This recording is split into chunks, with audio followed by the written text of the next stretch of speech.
Welcome back to University of Arizona Wildcats hockey. I'm Timothy Gasson. I'm the hockey columnist for the Arizona Daily Star. Also do radio for the Tucson Roadrunners.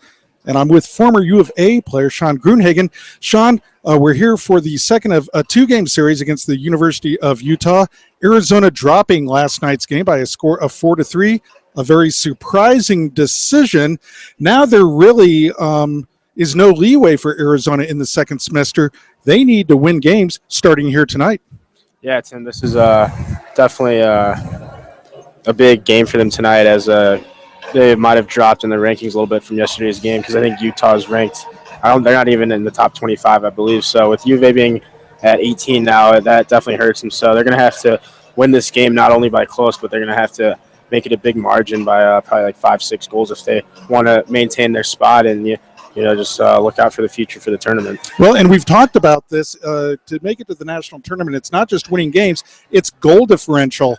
You have to win games and then win by a few goals to help yourself in the computer rankings. So as you say, not only does Arizona have to defeat this Utah team, but they have to put up some goals here tonight in order to try to retain that number 18 ranking. If they end the season at 18, they'll go to the national tournament, but they'd like to get up to at least number 14 or so to avoid having to play a play-in game. But that seems like a luxury now, Sean. They have to just start winning games and scoring goals to get to that national tournament. Yeah, Tim, just what you said was right. If they finish in that 18 spot, they'll make it to the tournament. But, yeah, they'll have that play-in game and they'll have that extra game. And so that'll be, yeah, like you said, just a playing game, and I know they're off next weekend, so with them not playing next week, that definitely puts an effect in the rankings. With them not playing, there's going to be teams maybe who are ranked under them that will possibly get some big wins. You never know, with some upsets that would move them up in this ranking. So as of right now, U of A is in a tough spot with the national tournament and with this game tonight, and I think they have like 5 games left on the season. It's they have to win out every single rest of these games. So well, and the challenges only get greater for Arizona. They have next week off, and then they go on the road to play Colorado and Colorado State, both ranked ahead of them in the rankings, both ahead of them in the standings in the Western Collegiate Hockey League. And then they end the season February 17th and 18th right here at the Tucson Convention Center Arena against arch rival ASU. ASU currently ranked 7th. They've been ranked as high as, I think, number 2 in the country. Arizona has beaten ASU twice this year while they've been ranked in the top 5. And it could be they need to sweep or at least split with Arizona State to make it to the national tournament. So big challenges for University of Arizona Wildcat hockey.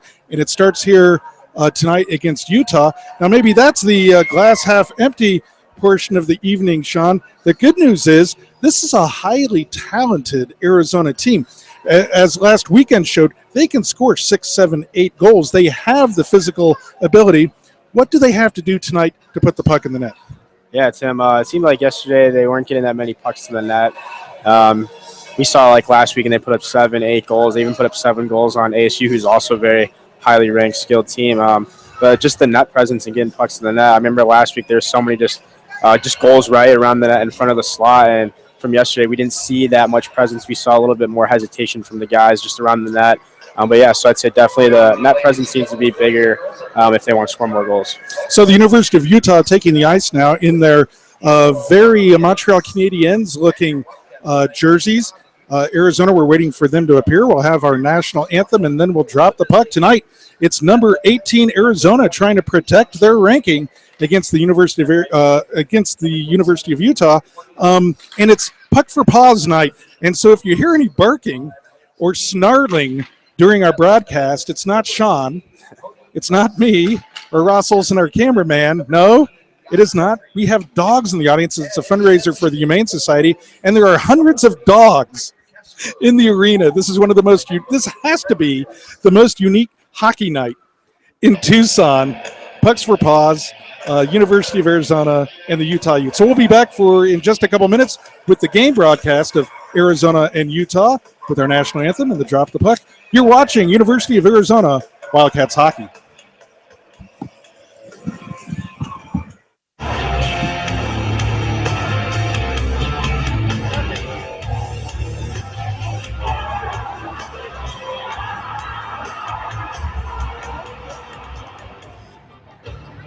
Ladies and gentlemen, welcome onto the ice, your University of Arizona Wildcats.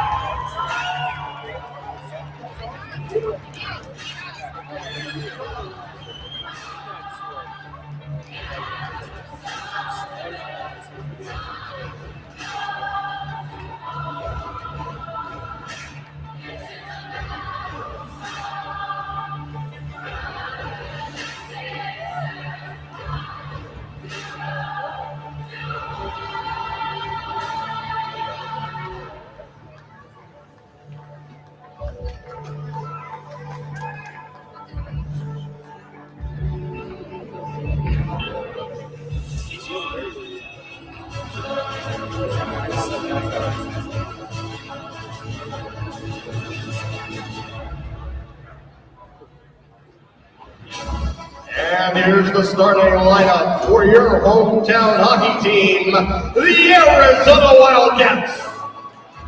Starting at left wing, number 7, Jason Zalewski. And right wing, number 25, Brian Scher. At the center position for your Cats, number 12, Chris Westland. And left defense, number 4, Anthony Rosetta.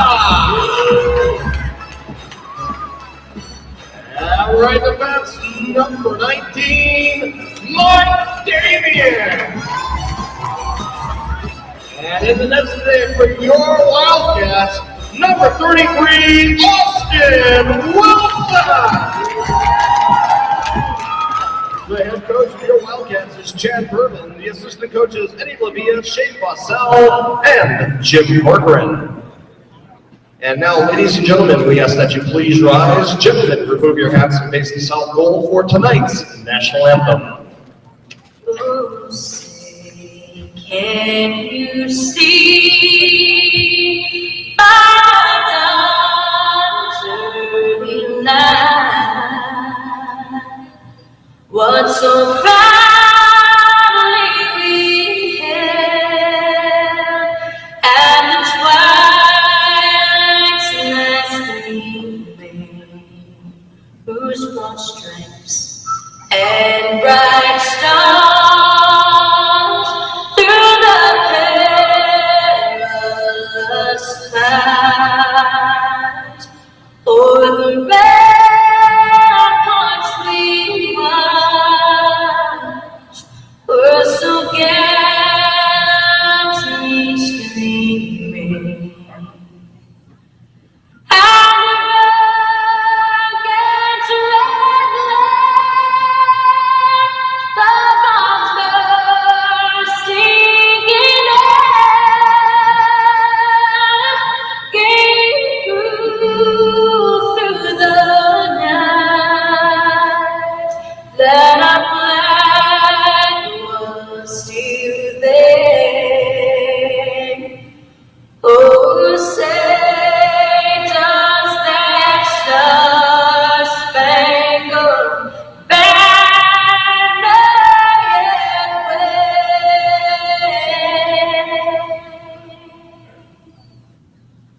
o'er the land of the free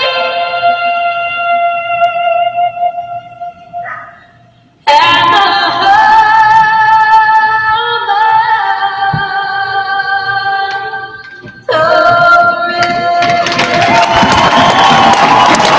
Welcome back to the Tucson Arena. I'm Timothy Gasson, getting ready for tonight's game. It's number 18 Arizona and the Utah Utes. Sharing the call tonight is Sean Grunhagen, former U of A Wildcat player. National anthem concluded. We'll get ready for the drop of the puck. Getting the start and goal for Arizona tonight is Austin Wilson. Garrett Patrick looking a little shaky in goal last night, Sean, for the Wildcats. You know, one of the storylines for this second semester has been Coach Berman's search for one of these two goaltenders to really separate himself and get hot. Last year, Austin Wilson got hot for Arizona, and led them to the national tournament. This year, both goaltenders have been good, but not spectacular, and Garrett Patrick looked a little shaky in that last night. This is a great opportunity for Austin Wilson tonight. Bring up a great point. Coach Berman, he's still deciding on which goalie is going to get the starting job for the rest of the season. So both goalies are capable of doing so. It's just who's ever more consistent at this point now. I'm assuming with the national tournament and with only 5 regular season games left, Coach Berman's he's got a tough decision on who he's going to figure out to play for the rest of the season. Well, and as you said, Sean, it's all about consistency. Who makes the big saves when the team needs it and leads this team to victory. A real must-win a game for Arizona tonight against a pesky Utah team who played very, very well last night in the 4-3 victory over Arizona. Arizona doesn't feel like it came close to playing its potential, but as you know, Sean, it doesn't matter what kind of potential you have. The team that plays better on the ice almost always wins the game, and Utah deservedly won the game last night as we're now underway in the first period. Number 18, Arizona, has John Hogan with the puck over the blue line to his brother Toppy Hogan down deep. Dug out by the Utes and now sent to the near side boards to center ice.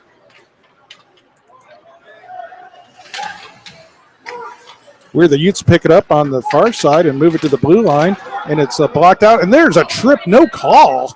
Wow. That's as big a trip. Toppy Hogan tripped and just drops his stick. I hope he's okay. It looks like he took a slash to his left hand there as the puck comes in, and the Cats just barely. Yeah, that was a backdoor goal. It could have been a tip in there. Good job by defenseman. I think that was Manny Rowe and Armenzi with the recovery on that. I was distracted by Toppy Hogan. It looked like he took a slash to his left hand there to see if he was okay, and Utah comes in on a backdoor play and came very close to scoring early in this game, as they did last night, and really took the momentum away from Arizona. Play continues as Cam Armstrong goes for the puck behind the Arizona net, and he's sandwiched there by a couple of Utes who come away with the puck. Send it back to the blue line. The Utes were more determined last night, and Arizona needs to turn up the grit meter here against the Utes. Arizona, the ranked team, but Utah playing with more grit last night as the Cats come back up the ice over the blue line. Now trying to crash the net. Here's Robert Smythe with the puck, and it swirls right out in the slot, right back into the chest, wide of the net. Good opportunity for Arizona there. As the puck now comes out to center ice, and a good hit on the far boards. No call, good clean hit, and play continues on. Kyle Ferguson with the puck. Throws it over to Roy Grandoff into the Ute zone and back to the blue line where the puck comes right in, and a good save there by Patrick Casper, who had a wonderful game in net last night for the Utes. Certainly one of the key components to their victory last night, Sean. Casper made some big saves, and he made another big one there. Play continues on as Utah gets a shot wide of the net and now controlling it in the Arizona zone, setting up. Broken up by the Cats. Can they clear? Now it comes to center ice after a collision. And we've got a whistle. And we got a slash. I think that was going to be a trip. A trip. Yeah, Yep. trip. You're good. Looked like a slash. Could have been either way, kind of the way he fell on his It may stick. have been a slash, Slash. but they're calling a trip. Yeah, you're absolutely right. Yep, that's a tripping call. Utah captain arguing with the referee about that. That's Josh Dangle for Utah, arguing with it, but to no avail. And Alex King will head to the box for 2 minutes. And, Sean, this is exactly what Arizona needs in this first period. They have a power play opportunity to try to grab the momentum in this game. Yeah, Tim, it'll be good to see how the Wildcats respond on this power play and if they can get a good scoring chance and put the puck in the net. You know, Sean, talk about the role that confidence takes in a game. Utah took Arizona's confidence away from them last night as Utah flips the puck to center ice and now to the Arizona zone, wasting some time on the penalty kill. Cats regain possession. the role of confidence. How can a power play like this help them? As a shot comes in on goal and comes to the near side wall. Yeah, Tim, definitely. I mean, it'd be good to get a good setup and a good goal, and Utah coming out on 2-on-1. Oh, Wow, so far, shorthanded 2-on-1 there, and Cats were very fortunate to avoid a scoring opportunity there. Yeah, so far today, it looks like the Wildcats are struggling to get full puck possession here on this power play. But yeah, back to the confidence. So far, yeah, it'd be good to get good breakouts, tape-to-tape passes, just make the simple plays at the beginning of this game. It would be great to see the Wildcats bury on their opportunity here as there's just a minute left on the power play.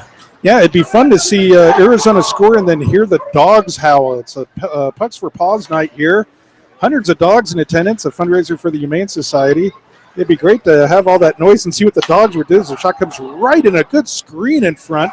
But the puck goes to the far corner, controlled by Arizona, still on the power play. Back to the point, but Anthony Rosetta's shovel in is blocked to the near side corner. But the Cats dig it out. Cats dig it out. Top of the slot now. Yeah, Utah, they're definitely going to, I mean, they're gaining some confidence right now. I mean, they're doing good on the penalty kill. They're blocking shots. So, I mean, Utah is going to get some good conferences. Looks like U of A's penalty power play, is going to come to an end here. Kyle Ferguson over the line with the puck. Now to Jason Zaleski. And it goes through the crease, and we're going to have another penalty, I believe. Good thing the ref didn't see that. Utah player just shot the puck out of the zone into the stand, so that could have been a delay of game. I think we're going to have a cross-check penalty, and Utah will go right back to the penalty box. Indeed, Eric Gaceres, and I apologize if I have that pronunciation incorrect. Number 2 for Utah in the box. And the Cats go right back in the power play. Boy, they did not look very sharp on the first one, Sean. What do they need to do differently here in this power play to be effective? Yeah, Tim, it looks like they're struggling on making. They seem kind of hesitant right now. What I'm seeing on the power play, they're not making crisp passes. They're kind of like losing the puck and just forcing some passes, as we're seeing here through the neutral zone. Some behind the back passes, and I think they just need to settle down, regroup, and just keep supporting the puck. Cats not looking very confident right now as they control on the power play. Dylan Carter open on the near side, and he gets the puck, and he gets it off. Oh, and just a kick-toe save there by Casper. Cats retain possession, though. Have it back to the slot. Where's the puck? Oh, it bounces in the crease and out. A couple good opportunities there for Arizona, but they don't send one home. Instead, Austin Wilson picks up the puck behind the Arizona net. And with 1 minute left in the power play, starts to wheel up ice. It's Jason Zaleski with the puck.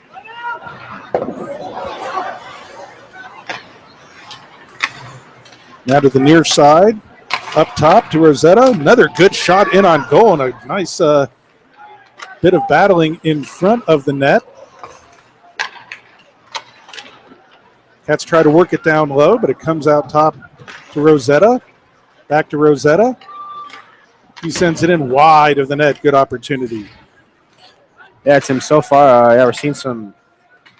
I feel like it's just the passing is off on Arizona. You see some passes going to the skates and guys. I mean, they're still controlling it, but just that extra little half step of that little even half second, that makes a huge difference on how quickly the U of A can move the puck. So good job of Utah. You saw they were getting their sticks in their passing lane. They anticipated what was going to happen in the play. So, I mean, overall, and they're blocking shots. So the penalty kill is looking good so far as there's only 20 seconds left on this U of A power play. So we're going to see where it goes from here.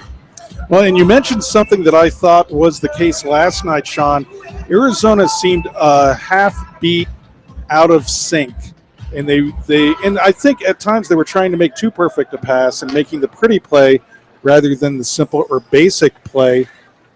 So far, they've gotten a couple good shots on this latest power play, but as you said, they're shooting into sticks. They're shooting, that's offside. They're shooting into sticks. They're shooting into skates. They're not getting very clear shots as we have only 3 seconds left to go on the power play. The faceoff will be just outside the Utah zone. And, we're only about 7.5 minutes into the first period. 4 minutes of those, Arizona has had the power play, but with nothing to show for it on the scoreboard. Not a good sign for Arizona. Yeah, and I'm pretty sure Coach Berman, just from his body language on the bench, he seems a little rattled of how the power play is going so far. So we return back to 5-on-5 hockey. Utah kills off 2 power plays, and you know how things even out in a hockey game. Sean, you've got to believe that Utah is going to have a chance or two here, perhaps in the first period as well, as things even out here. So Utah will gain some confidence as we have another whistle and a delayed offside. And we'll have another face-off outside the Utah zone. They're going to do nothing but gain confidence from this. They've already killed off 2 penalties. They're on the road. They defeated Arizona last night. We remain scoreless. 11:55 to go in the first period. What would you like to see Arizona do different now that we're back to 5-on-5, Sean? Yeah, Tim. It seems like they're just not getting a good groove going. I think the pressure, they're making. I feel like sometimes they're hesitating on some plays. They're, going back to consistency. They seem just a little slow on the puck, not as quick as they were last weekend, from what I saw. So I think they just overall, you can control how hard you work and how fast you skate. So I think it's nothing. They have all the skill and everything. It's just how badly do they want to win this game and solidify their spot in the national tournament? Yeah, that grit factor again, that desire factor, and also the hesitancy, and I think that's where confidence comes in. Arizona looked like a very confident team last weekend in those 3 wins, and they don't seem very confident here against Utah. Utah sends the puck down. It won't go for an ice, though, as it comes in on Austin Wilson, and he just covers it up. Boy, that's the kind of play that you'd like Austin Wilson to be able to have a guy near him to move the puck and keep that going rather than have an offensive zone try for Utah. But we will have a face-off to the left of Austin Wilson. Again, a great opportunity for a goalie like Wilson to gain control of this team and show a good effort in the pipes. The puck comes back to Arizona. Arizona has dominated play, but they've had 2 power plays. As Zaleski's shot is deflected into the far side corner, it comes back to Zaleski. He's battled with and held behind the net. The puck comes out to the blue line, but it's held in by Arizona. Sent down low again.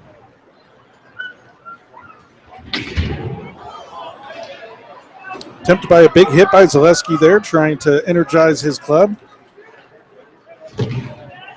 So the hitting picks up here, but Utah breaks out 3-on-2 on Arizona. Sends in a shot wide, and it comes back out to center ice. But there's a cat. That absolutely could have been an interference call on Utah. Not called. Play continues. They've already had 2 penalties. There's a big hit from Arizona, and that's going to be a delayed penalty on Arizona. I think they might be charging Anthony Rosetta with the boarding, or they might just be calling interference. Here. Did they show 4 minutes? Did the ref show? Oh, he meant number 4. Number 4. Thank goodness that wasn't. It was a big hit. That's why I wasn't sure, Tim, if it was going to be like 4-minute penalty or what, just from the expression from the ref up here. But good thing it's only 2 minutes for Arizona. But it seems like, so far 6 minutes of this game has been 5-on-4 hockey. No team has been able to score yet. So yeah, and we're halfway through the first period. We've already had 2 penalties, both on Utah. Now we have one on Arizona. 2 minutes for interference. So 2 minutes for interference, and ironically that happened about 5 seconds after Utah interfered with an Arizona player coming into the zone. That was not called, but the calls go both ways as Austin Wilson finds the puck and falls on it. 9:54 to go in the first period, 1:54 to go on the power play, and this is a big kill for Arizona, Sean. Yeah, Tim, it's going to test them to see how they're doing on this penalty kill and get themselves out. They're in a little funk right now, so maybe this penalty kill will get them going back to, I don't know, they're just playing kind of differently than last week from what we saw, Tim. Yeah, absolutely. And, penalty kills are about effort. You can't fake that. You either are working hard. I mean, it's difficult to kill a penalty. Yeah, Tim, especially being uneven and everything. So just need to keep up the pressure, gain control, block shots, keep sticks in passing lane, and not let Utah get shots on net, and definitely clean out the slot area. Utah controls, still a minute 13 to go on the power play. It's a shot that goes wide of the net. But Utah retains control, but now Arizona's able to get it out. Manny Rowe racing after the puck, but now it hits back to the bench as the Cats go for a change. Less than a minute to go on the power play now for Utah. Arizona unable to connect on either of its chances in the first period as the puck heads back to the Utah zone. An important kill for Arizona. You know, this Utah team is not going to go away, Sean. Yeah, I know, Tim, especially after getting that big 4-3 win. Like you were saying earlier, you could tell when the players were getting warmed up and ready for the game, they seemed amped and ready to go for this game. This is a huge win for them, especially playing in this building with these special events going on for that. U of A, they're going to have more fans to the games, and it's always great having home ice advantage. But Utah, they're playing through it, and these are big wins for them because you never know, they're still trying to get in the tournament and move up in the rankings as well. You know, last night the Pink the Rink event, a great fundraiser for cancer awareness to battle cancer, was a melancholy affair, of course, when you start talking about the biographies of the folks who have lost their lives to cancer or who are battling cancer. And on top of that, the team was very melancholy after dropping that 4-3 game to Utah. So they need to regain their composure here and some energy. There's only 2 more home games after this, Sean. Not a lot of opportunities, especially for these seniors to play at home. They need to take advantage of it. As play continues, 7:28 to go in the first period. We're still scoreless here. And, there's a real danger, Sean, when you talk about a team needing to score 6 or 7 more than the opposition. You don't score 6 goals at a time. You score 1 goal at a time, 1 shot at a time. Arizona needs to put together that first goal and gain some confidence. Yeah, Tim, what we saw from last week, too, was their offense seemed explosive last week. They seemed at times they would get 1 goal and they just keep popping the goals in there, which led to those big wins of 8-2 and 8-3, I believe. So I think once they get their first goal, we'll see what happens. It's just right now, it's different play by U of A from last week, like I said previously.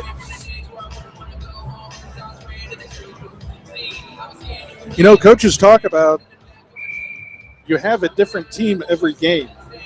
They might be the same guys, but it's a different team every game.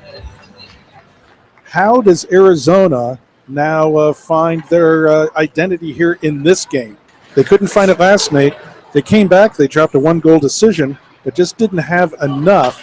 How do they find themselves here? As that puck just bounces wide. Casper couldn't quite get a handle on it, and the Cats retain possession. See if they can send it on net. They do. A good screen, but it doesn't get in front. Yeah, Utah seems to be they're doing a good job of getting in shot lanes and passing lanes. We're seeing them blocking a lot of shots and deflecting a lot of passes and that sort of things going on so far.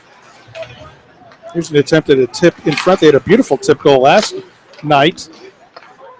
They retain possession and have it at the near side. Oscar Wilson finds it. Not quite sure where it is. It's in his pads. Looks like he's going to have to dig it out of his pad. It's like behind his knee.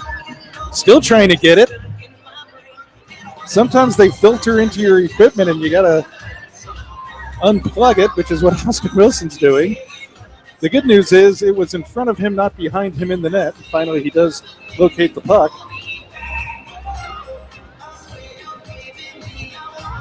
So we'll have a face-off to his right, to Austin Wilson's right in the Arizona zone.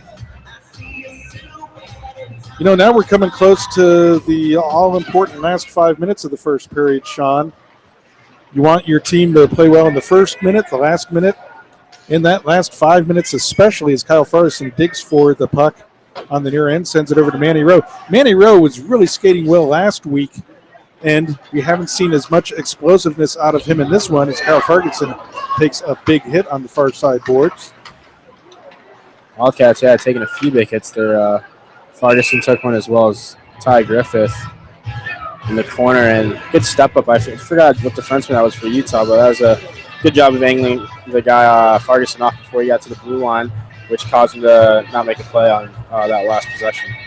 Well, things are heating up here a little bit too, Sean, because the Cats and the Utes are talking to each other and then going and complaining to the referee. And, that might actually help Arizona's game. I think Arizona needs to get a little offended, if you know what I mean. Get the hairs on the back of their neck up a little bit and protect their home ice here. Yeah, to me, especially with this being puck goes just wide. Not so many home games left. You think they'd be more eager to play great in front of these fans and go out strong for the year here at the TCC, as they won't be back until the fall. Only 3 games left. This game and the 2 against ASU. U of A needs to take advantage of playing at the Tucson Arena. So far, we're in a scoreless tie with 5 minutes to go in the first period against Utah. So Robert Smythe comes up the ice, sends over to Ferguson. Ferguson just misses the far post. Kyle Ferguson didn't quite get everything he wanted on that shot, I think. And it goes far wide. Arizona has had some chances here, Sean. Yeah, we saw that play by Robert Smythe. He sauced that one over to Ferguson. Those ones are hard to get because there's some spin on the puck, so that one Ferguson might have to settle that one down a little bit before he actually got full control of it. But yeah, Wildcats have they're showing more control of the puck, and probably just need to start putting the puck in the net, basically. I mean, not much more to be said. Yeah, I mean, Arizona has dominated Utah in this first period without having a lot of fire in their belly, however, and we're still scoreless. Now they're motoring up ice with some speed and a good shot and a big rebound. Can the Cats get to the puck? They do, but it's blocked out front. Didn't get to the goaltender. 2 more good opportunities by Arizona as it comes right back in on net. Now there's a little bit of momentum for Arizona. Can they capitalize it in this last 3:58 of the first period? Even just 1 goal going in to that first period intermission, I think would be big for Arizona. Yeah, it's always huge if you go up into the period leading. You have momentum, you have confidence. Guys in the locker room, they're buzzing. They want to get the next one. So it'll be good to either team, a huge momentum gain for whoever scores this first goal of the game. I think so. The character of this game is a pretty close one right now. As the puck comes back into the Wildcat zone. And it's dug out and sent right in front. Now there's one of those grip plays, Sean, and the puck comes right back out in front. The Cats being a little bit passive here in the defensive zone.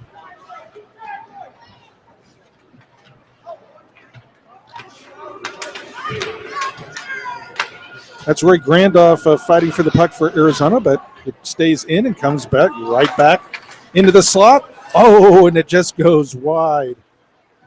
Not a lot on that, but Austin Wilson sees it goes wide into the near side corner. And Utah digs it out. Utah's really good in the grit plays. Yeah, this Wildcats line here kind of struggling to get the puck out, and I don't know what's going on. They're just getting Utah's supplying good pressure here. So I think the Wildcats are going to look just to get it out in the neutral zone and chip it deep and get a change here. Yeah, I think the Cats need to get a change here. That line did not have – now, you shouldn't have to freeze the puck there.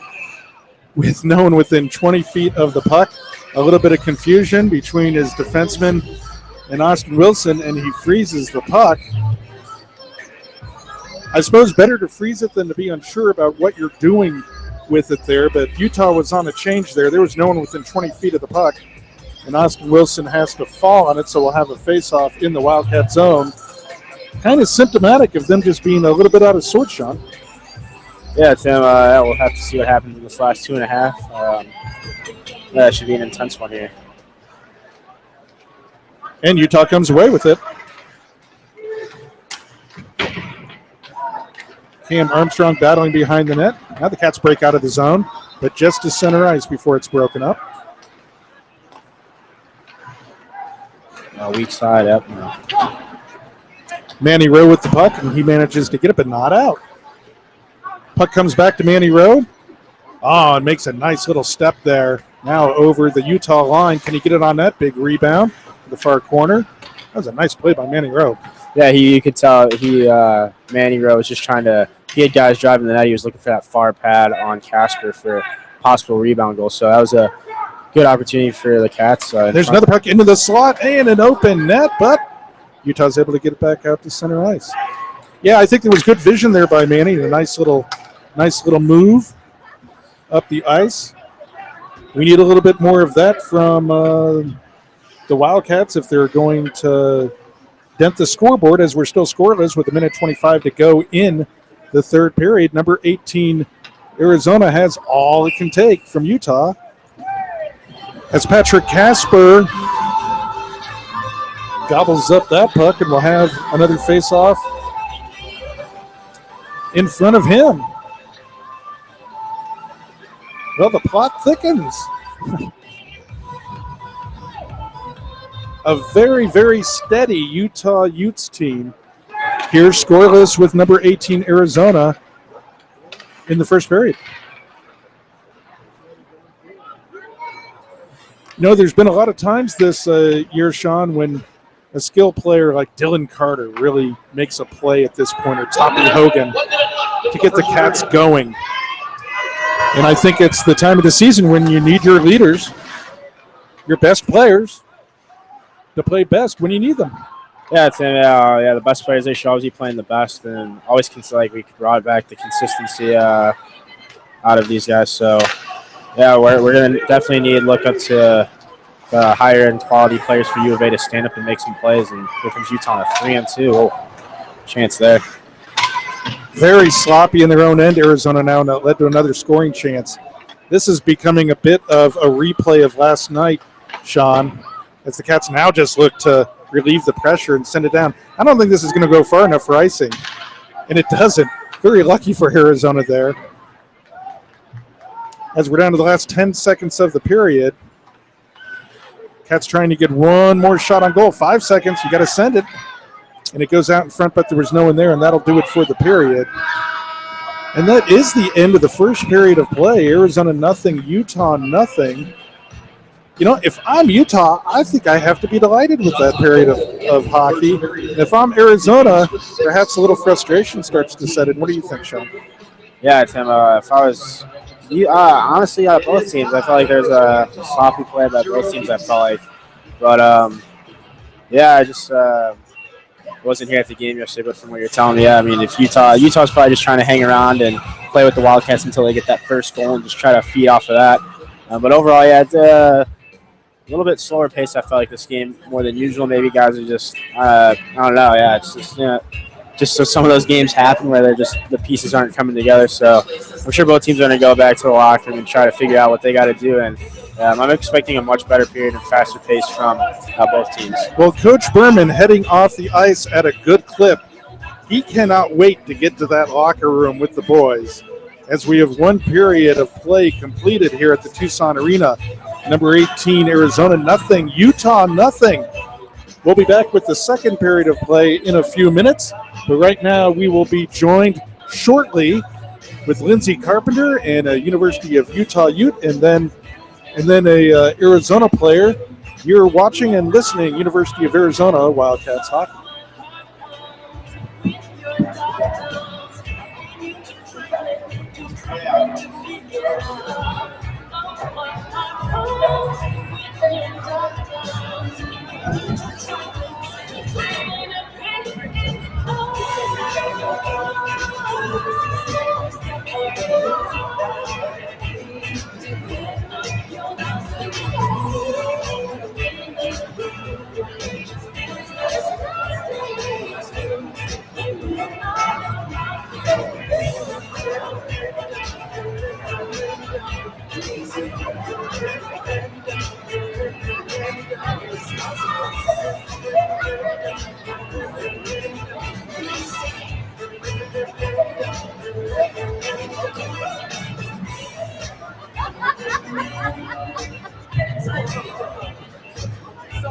All right, folks, welcome to the first intermission, and we have shuffle puck. Not chuck a puck, but shuffle puck. It looks like we have one stick out here today. I don't know what happened to the other one. He lost it. He lost the stick.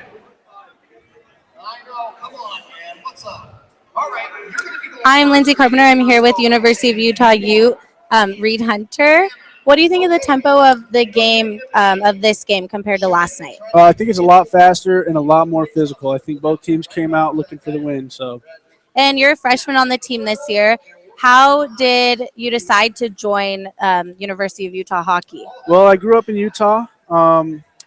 They were just making the switch from D2 to D1, so I thought I'd try out and see what would happen, and I made the team. So here I am. And what do you like most about your teammates? They're fun to be around, not just on the ice but off the ice, and we're really tight. Is there a specific player, older or younger, that you kind of look at and model your game after on your team, or just look at for inspiration? Josh Dangle for sure. He's one of the more experienced players. He's our captain. He's just one of those guys that has really good character, and he's really good on and off the ice. What can you expect for your team for the next 4 years for you, or 3 years, from going from D2 to D1? What are your expectations for your team and moving up a division? I think mostly we're just trying to show everyone that we can play at this level. So right now we're focusing on just winning games at this level and trying to make it to nationals, see where we can go. How's your freshman year going at Utah? Awesome. Yeah. What do you like most about your campus? Or It's right by the mountains, so it's just there's so much to do. It's beautiful and it's awesome. do you like snowboarding or skiing? Yeah, I snowboard. I usually go to Brighton, but there's tons of ski resorts all around the campus. So Can you do any fun tricks, or do you kind of just stay careful? no, not really. I stay on the easy slopes. I'm not too experienced, so. What got you into playing hockey? My mom was a figure skater, and her brother played hockey. So I just tried it out when I was really young, and I never wanted to stop. So it's kind of in your blood. Yeah, I guess you'd say that. Is there a specific NHL player that you compare yourself to or model your game after? I try to be a lot like Milan Lucic. Big power forward, makes a lot of hits, still impacts the game a lot. Is there any other reasons for him? His presence? Yeah, not really. Just the fact that his playing style is a lot similar to how I would like to play myself. What are your skills as a player on the ice? I'm a lot. I usually try to play really physical and impact the game that way. I'm not too fancy. I just kind of get the puck in and try to make some hits. And is there certain things that you want to work on as a player? Yeah, you're always trying to improve your skating and all your skills. So, what do you feel like your team needs to work on as a whole? I think just getting some of the plays down and just focusing on what we need to get done. What's going to be the key for success in this night's game? Tonight's game, I think it's just going to be whoever can keep the most offense going. And what is your motivation as a hockey player? What do you go by, or is there a life motto that you go by to kind of pep you up before the games or anything? Not really, just play every game like it's your last because it's one of the greatest games in the world. So you're excited. You're still young. You have the next 3 years to kind of get comfortable. Do you like your coach and the coaching staff? Yeah, absolutely. They've really helped out a lot since I've been here. What do you like most about your head coach? He's funny, and he keeps things going good on and off the ice. And I hear you play some guitar. Yeah, just a little bit. So what songs can you play? I wish you had it. We would have you play it for us a little bit. A lot of classic rock songs. My favorite song to play is Sweet Child of Mine. Really? Yeah. You can play the full song? Yeah. Do you play for your friends, or just kind of sometimes, not too much, but just kind of privately? yeah. And your rival is BYU. Yes. So how are the games against that team? Very physical. A lot of penalties. Yeah, lots of penalties, quite a few fights, but yeah, high scoring.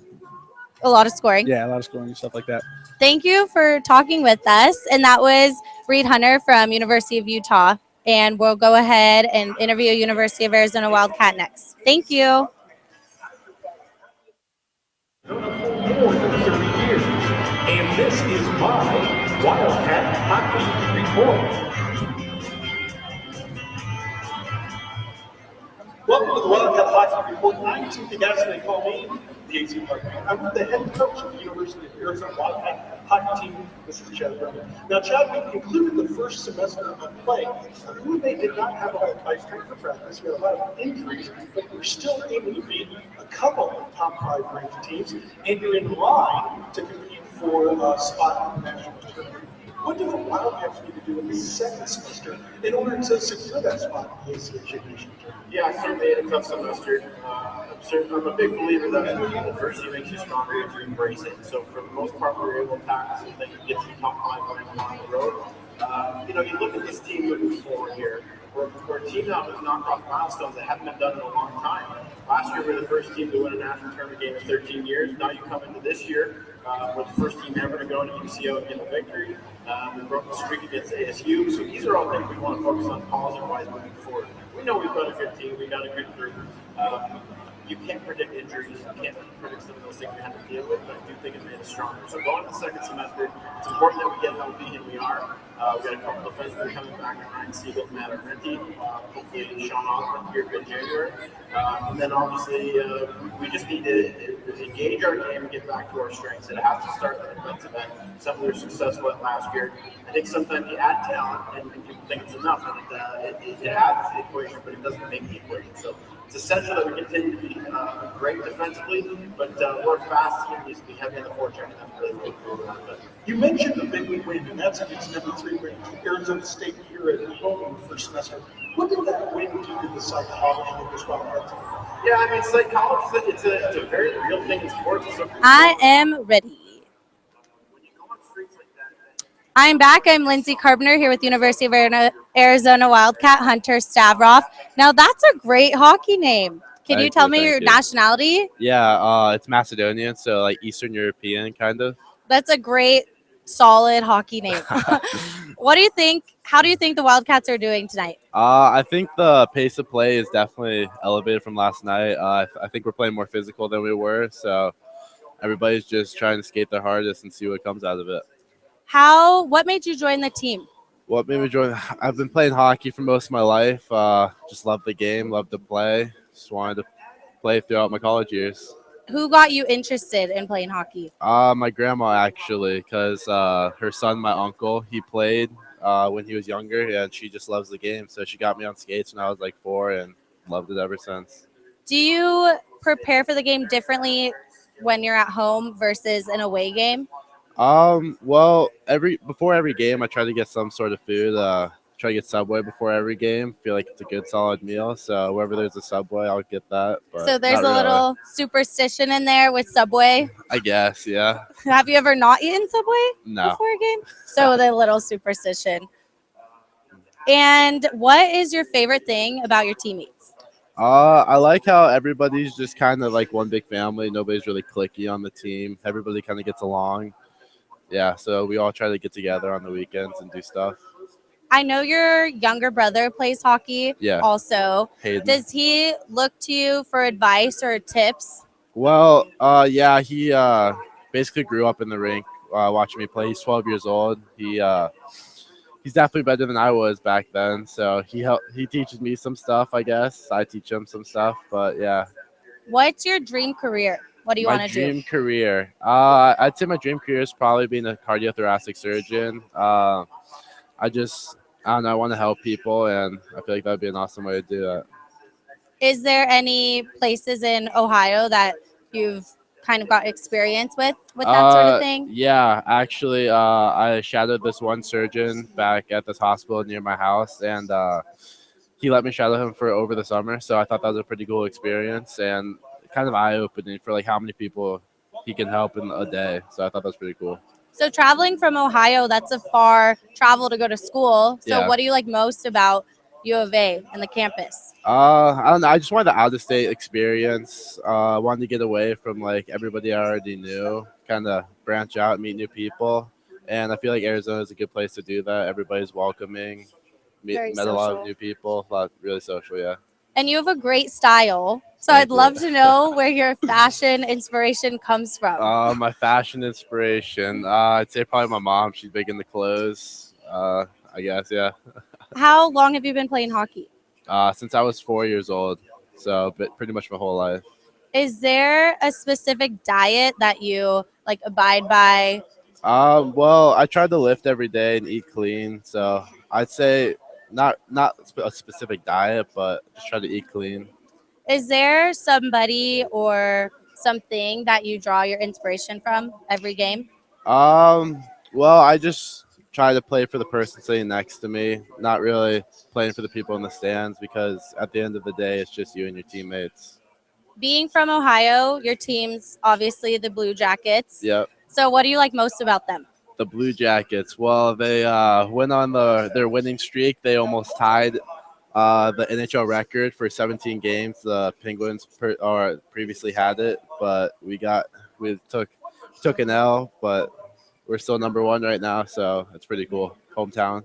What has been your favorite memory playing hockey growing up or so far in your So life? far, I'd say just probably playing in the Tucson Convention Center, just the home rink. I've never played anything like this. Back home, I got to play at Nationwide, which was pretty cool. That's a Blue Jackets home rink, but we didn't have nearly enough or as many people as we have here.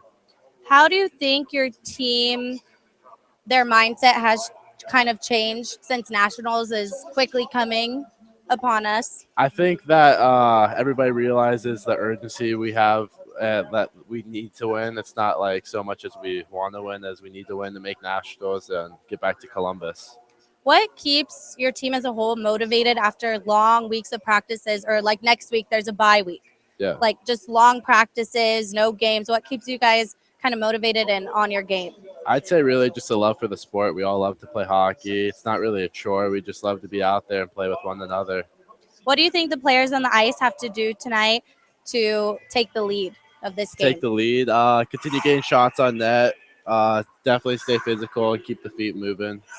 Well, thank you for talking with us. And that was University of Arizona Wildcat Hunter Stavroff. And we'll go ahead and bring it back to the broadcasting booth with Tim Gasson. Thank you.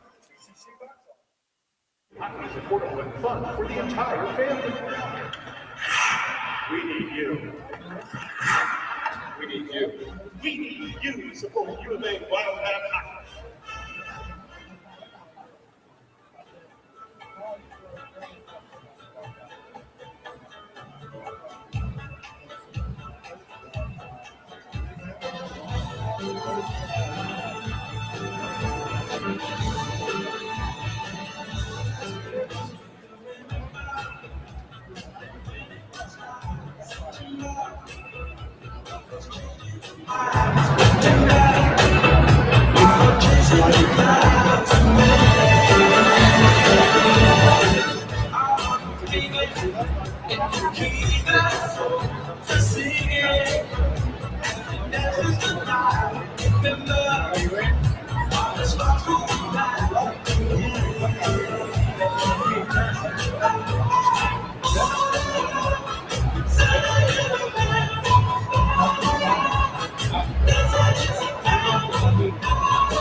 Hey, yo, come on the camera. Yeah, thank you.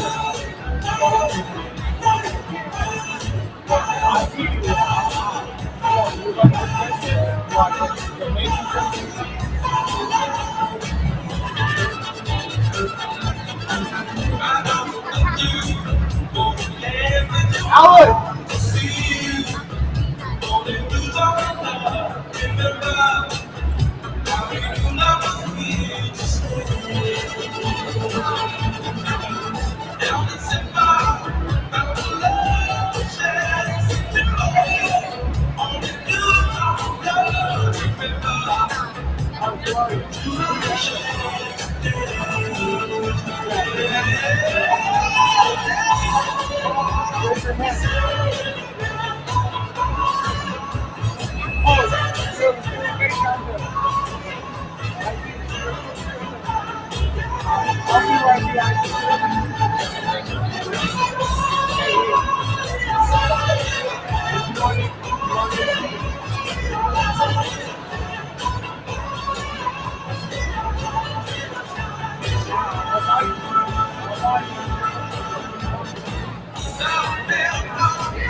Hey, folks, I'm wondering who let the cats out?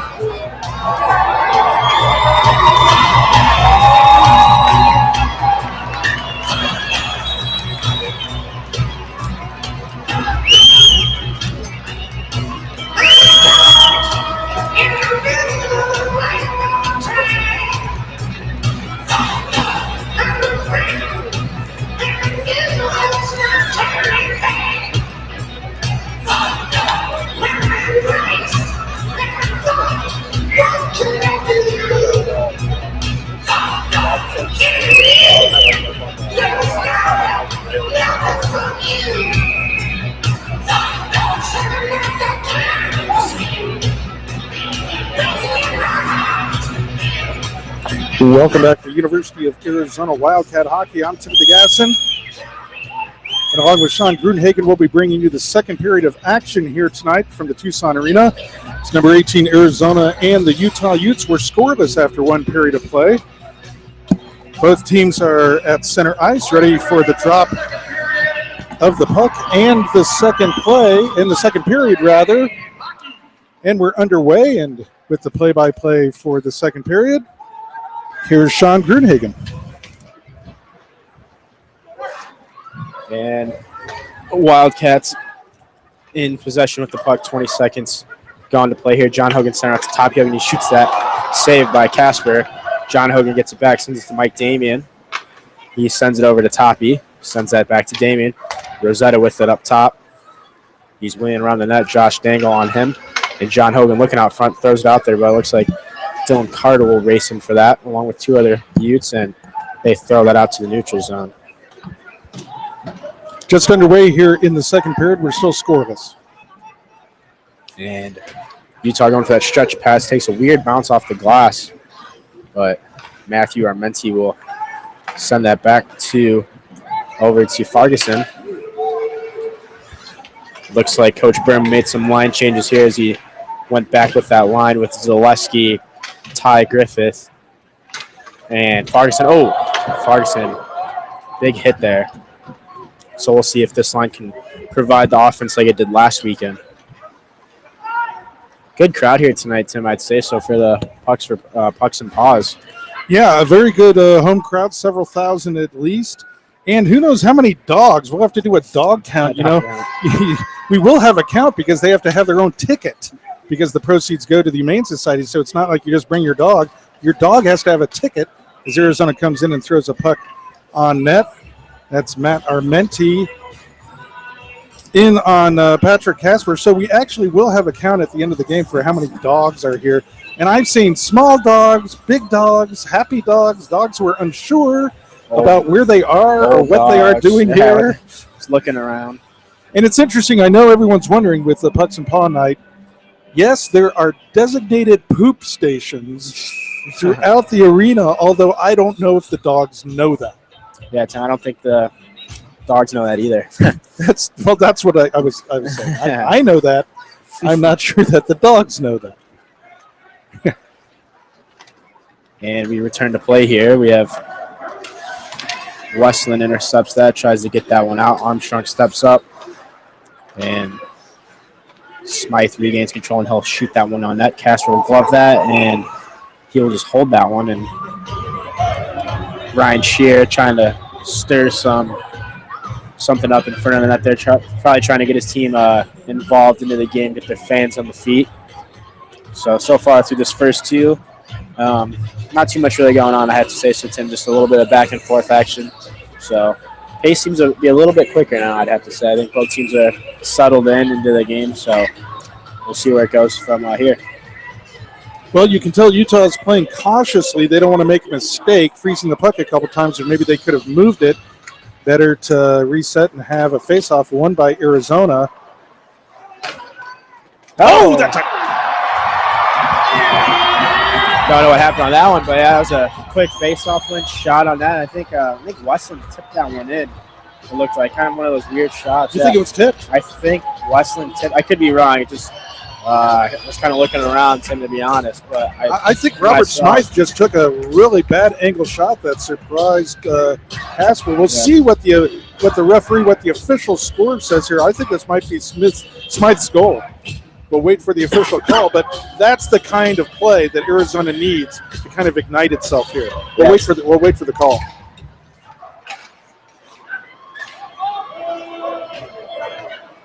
You know, Patrick Casper's played well both nights, but that's when he certainly wants back. Yeah, definitely, Tim. Those unexpected ones like that are tough for a goalie, but he looks like he's going to regain his confidence and get back into the game. Wildcat goal, given to number 12, Chris Westland. You are absolutely right, Sean.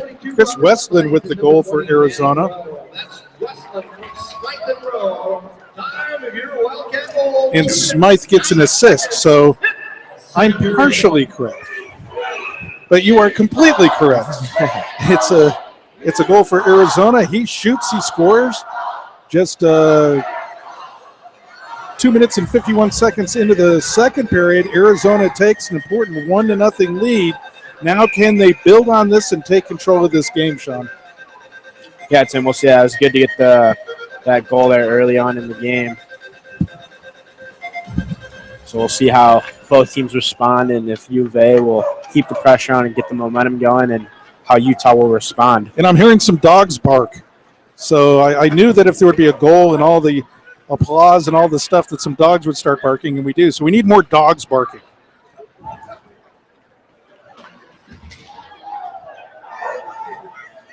And we return to play, and Utah sends this one up to number 27, Nick Fornelis. He loses that one at the blue line, and John Hogan will gain control. He'll send it over to Siegel. Siegel looking up ice. He has room, and he will just chip that one in deep. And West back for Utah. He sends that up to Barnes. Barnes trying to throw that across the ice, but it is tipped back in Utah zone, and Toppy Hogan on the forecheck gains control, throws it out front, but no one there. And Wildcats will go for a little change, and Utah will try and chip this one out. As Armstrong throws that one on net, and Casper makes the glove save.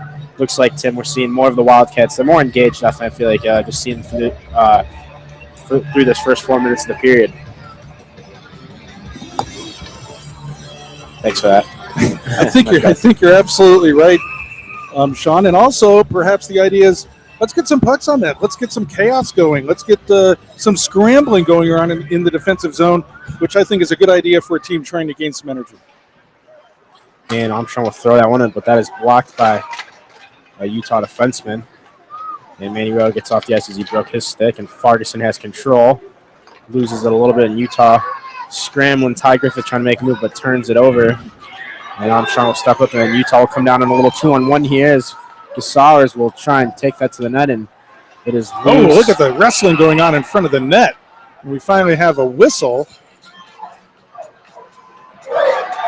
Some dogs really start barking now as A Utah player sent to the ice. Oh, watch number 13 as he makes some hand gestures to Anthony Rosetta, who's heading off to the box.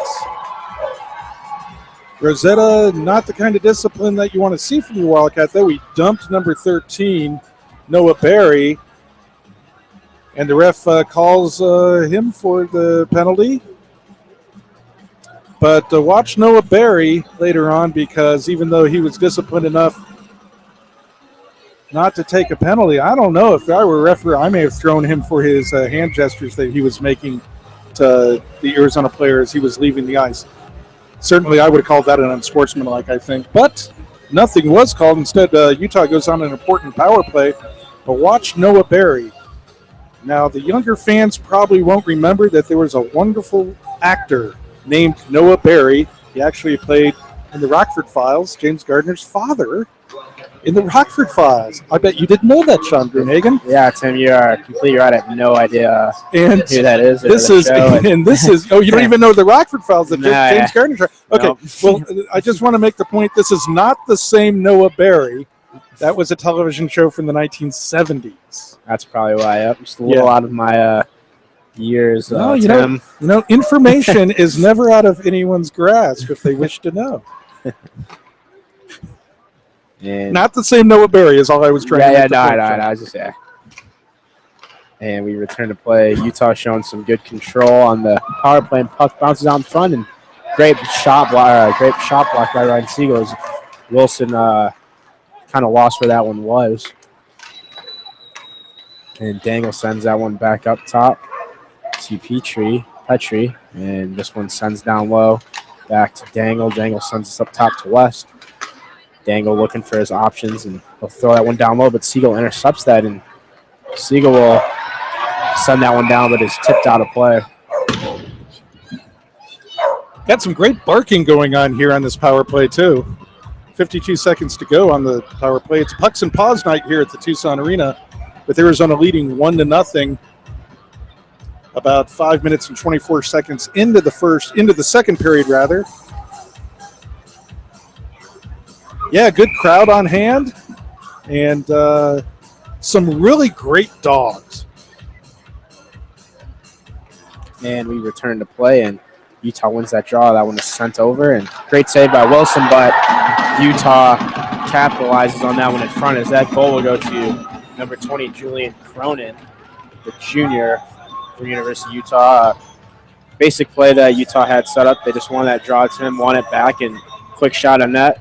Wilson made the first original save they should have, but we saw Cronin, his stick wasn't picked up or no one was on him in front, so he just kind of easily just put that one in. So that will knock this one back at 1-1 as Utah buries on the power play opportunity. Well, we saw a couple similar plays last night where Utah was very disciplined about having their sticks on the ice ready to get the puck if it comes their way, and no Arizona player there to tie them up or to lift the stick. That was a bang-bang play, as you said. Good first save there by Oscar Wilson, but there's nothing he can do if there isn't a defensive player there to help him out on the second shot. So we're tied up again. It's 1-1 now. 14-16 to go in the second period. Arizona and Utah tied up at 1. And this one wheels around. John Hogan loses an edge, but he gets back up and looks out front. That one is blocked out. And Rowe will shoot that one on net. Castro makes a save, and this one will chip up on Manny Rowe holding his own. And we have number 8, Barnes, coming in on a one-on-one. He decides to throw that on. Oh, Wilson, I'd say a little slow to get to that. And David Barnes for Utah took a bit of a slash there on Austin Wilson after he had frozen the puck.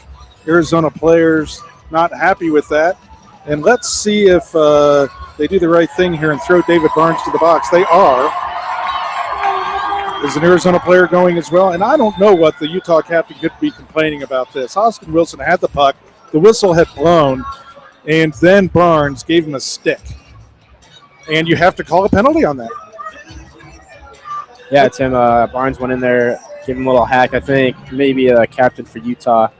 Barnes kind of got mangled by some guys after after the whistle. So maybe they're looking for an interference or a roughing, but I do not think they're going to get it. So you get power play. Power play for the University of Arizona, and that's one of those basic hockey rules. Don't touch our goaltender, especially like that. There was no purpose to that, and it's a good sign that Arizona was upset about that, protecting their goaltender here. Now the chance to go in the lead.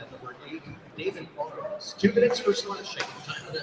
And Damien will throw that out, and just goes wide, and Zaleski gets in, sends it over to Rosetta. Rosetta sends that to Zaleski. Zaleski on the half wall. Farguson looking back to Zaleski, and Zaleski's going to look back door, but just blocked by number 18, Cody West. Good defensive play by him, and Farguson will send this to Rosetta. Rosetta will shoot that one. Good recovery saved by Casper as that one took a weird bounce to him. And the Dogs are howling.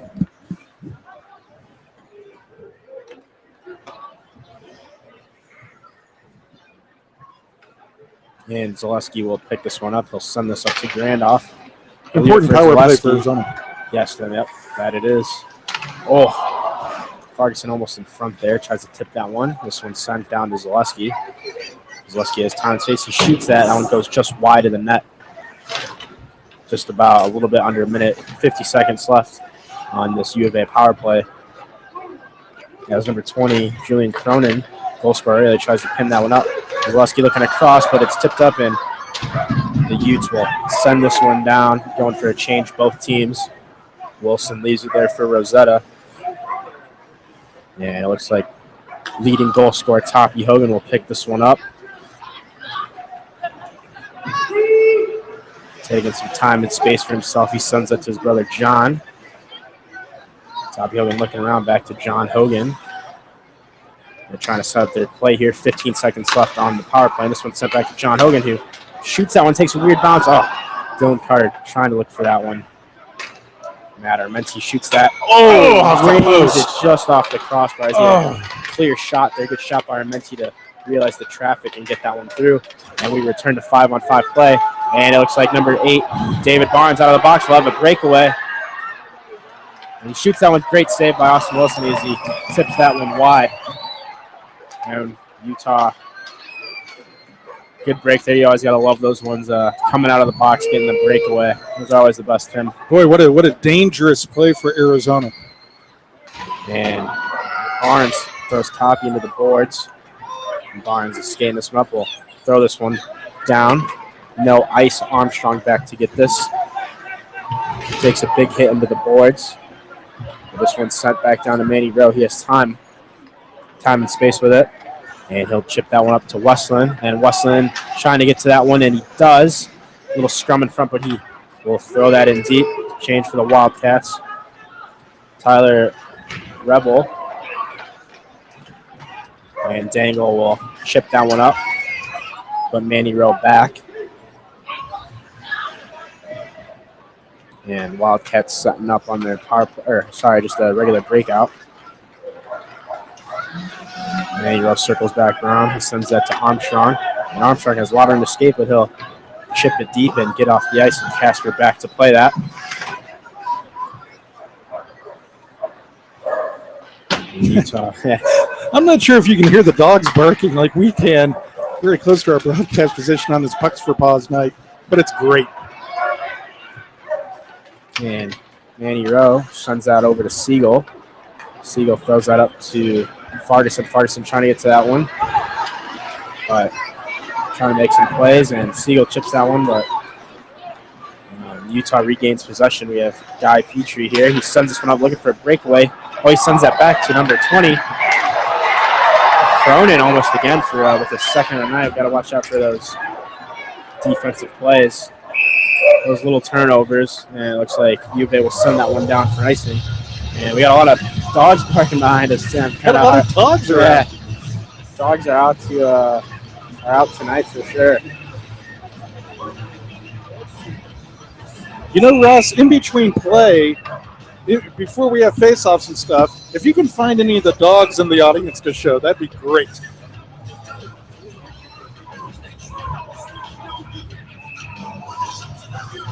We're more than halfway through the game. 9:43 now to go in the second period. We're tied up at 1, Utah and Arizona.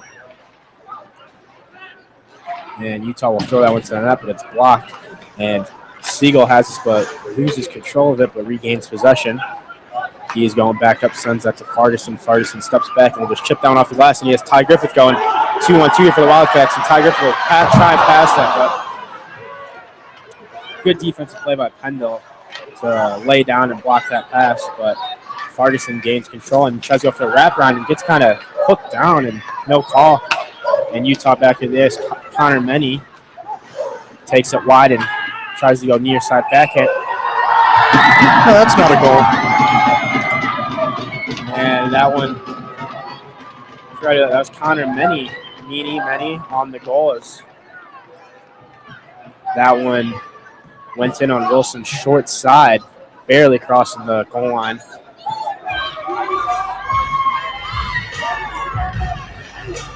Well, I thought for sure Wilson was there and captured that goal. That is a devastating goal for Arizona with 9 minutes to go in the second period. With Utah now taking a 2-1 lead, that's a bad goal. That's going to be a tough one for the Wildcats. They just got to regroup and get one back on the board. So we return to play, face off, and here comes the call from the box. By number 6, Connor Meany. That's Meany, unassisted time of the Utes goal, 11 minutes in the second period. Oh, and Mike Damon will throw someone into the boards, but they're going to call him for an interference as the puck bounced around him. And Wildcats need to watch out here to not take any more penalties now, but Damien gets sent to the box.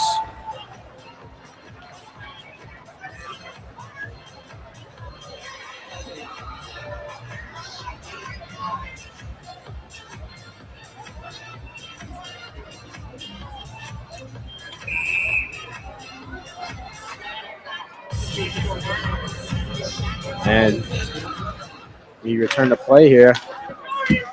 Utah on the power play. Number 19, Mike Damien. 2 minutes for interference. Time of the penalty, 12 minutes, 16 seconds in the second period. So Damien for interference and a really crucial part of the game for Arizona now, Sean. Yeah, Tim, and here you go. Petrie with the shot there. And Dangle will recover this. He throws that looking for a tip in front. This one goes to the corner. West has it.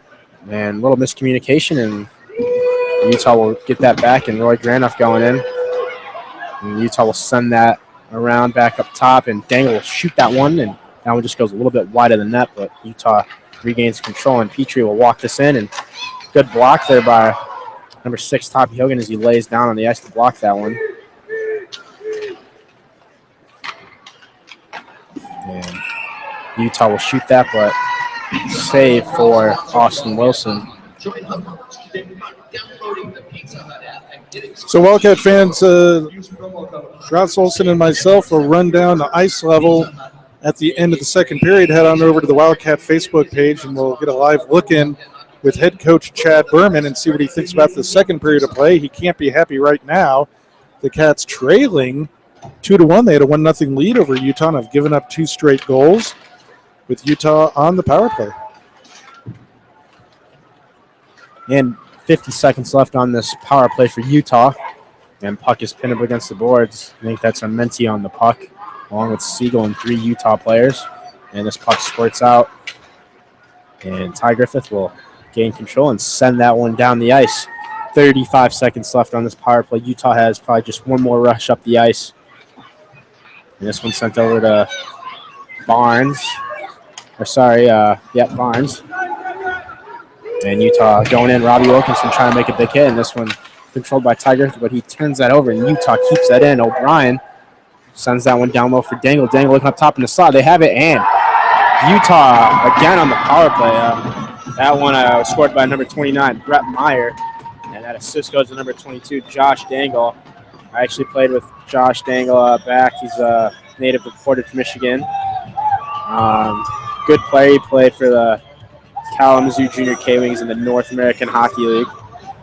So he's definitely a good player. You know, he plays a lot out there. So good pass by him to recognize the opening in front. And it looks like Utah will take this lead 3-1, and Berman's looking for a timeout call. So the Wildcats will go on this timeout for a minute. So stay with us, fans, for a little intermission here. Well, I think this is a good time for a timeout. Arizona had a goal lead and looked like they had control of the game, and they just kind of loosened their grip on Utah. Utah keeps coming. That last one was a very good goal by Utah.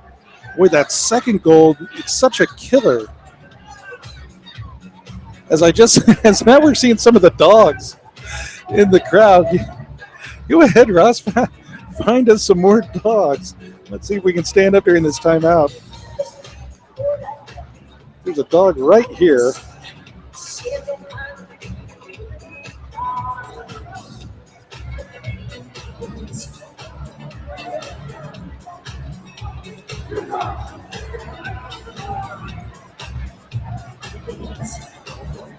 You can just see the dog's head right there.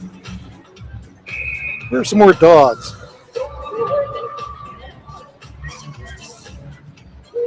As the timeout's over now, we'll see if the reset button helps Arizona, because, Sean, they have to at least get one back here in this last 6:45 of the second.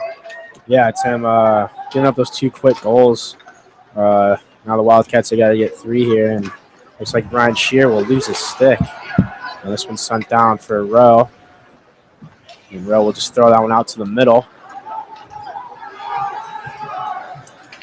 And O'Brien looking for number 6, Meany. The Wildcats would like to welcome Grandma Fritzy.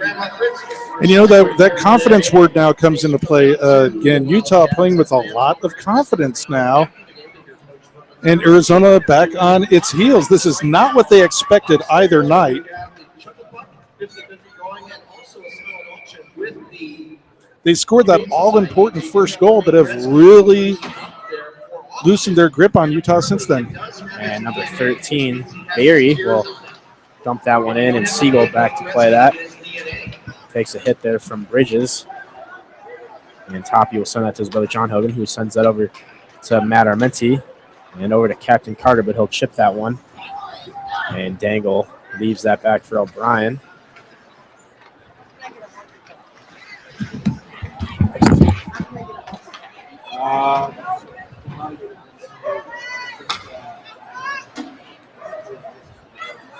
Play continues on, 5:40 to go in the second period. Arizona trailing now 3-1. Almost a replay of last night's disappointing game.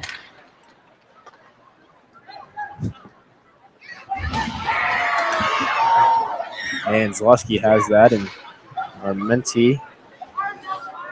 No hand pass on that call. Deflected there by Zaleski. And O'Brien has it, but loses it, and Zaleski's hard on it. But O'Brien sends that over to West, and Zaleski going in for the puck along with Griffith. Sends it down for Zaleski, and Zaleski trying to get that one in, and Ty Griffith shoots that. Scramble puck in front. A lot going on. Puck there, and Casper will freeze that, and we got a little bit of interference going on. No, sorry, not interference. Scrum in front, some punches being thrown after Casper. See if the referee calls anything here, Sean. I think he's going to let – I could be wrong. I think he's just going to let this one go out. Yeah, I think so. I don't think anything's going. Well, some good grit down low there from Arizona there. Yeah, they had some good control. They need to have a line step up here and really have a good shift. Not just one line. They have consecutive shifts in a row, where they're really tiring out Utah. So that was the start of it, definitely. 4:59 to go in the second. This all-important last 5 minutes of the period. Arizona looking to build some momentum here. You know, Sean, if we're frustrated, you know they have to be. They're a much better hockey team than they're playing. And Wildcats doing a good job down low. Zaleski sends up to Rosetta. Rosetta will throw that around, but it's intercepted by Pendle. And Pendle turns that one over, and Zaleski here for the Wildcats, and he gets taken down. He's mugged in the slot with no call. No call. Barnes trying to make a nice nifty move, but Rosetta intercepts it. Sends that back to Damien. How do you ignore that call, Sean? The player with the puck in the slot with the scoring opportunities taken to the ice and no call. Yeah, Tim, I'm not too sure on that one. I'm sure maybe Berman might talk to the ref. Or, I know in Berman's mind, though, it's, hey, let's just keep playing and not worry about that. So You mean Coach Berman? Coach Berman. Yes, yeah, thank Coach Berman. He's probably just telling him to play through it and keep going. Well, you do. I mean, there was no call. Hey, get on with it. Exactly. And O'Brien for Utah. Looking around, he's looking for his defensive partner, Tyler Rebel. And O'Brien taking his time. And he skates this one up. Chipped that one up to number 2, Gasaris. And just Rel looking across the ice, and Toppy Hogan chips that one up, but looks like Lieber Knight will wrap that around. Rel sends it. And U of A. I'm sorry, I'm hearing the dogs barking in the background. And Utah chips this one out to Siegel will circle back around. And he throws this one up to Smythe, and Smythe chips that in deep. Casper wraps that around over to Dangle. Dangle looks weak side, and Armenti chips that. Smythe going in on a big hit, and Armenti has it, and realizes he has time and space, but gets pinned up along the board. So here comes King. Loses it. Siegel gains control, and Matt Armenti gains control. He has time to escape, but he'll just chip that one in. So in between the second and third period, Lindsey Carpenter will be here with the intermission report.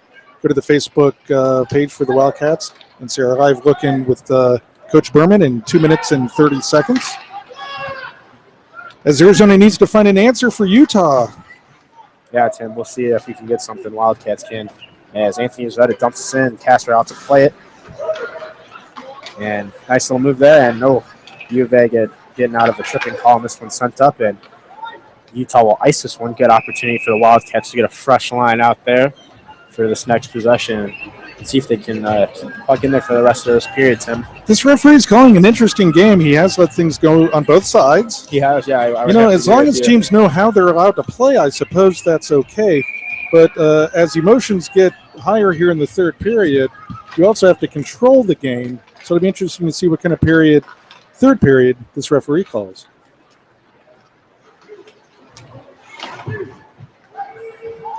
And U of A, Anthony Rosetta has this one and tries to look across ice for Zaleski. And Zaleski will get there.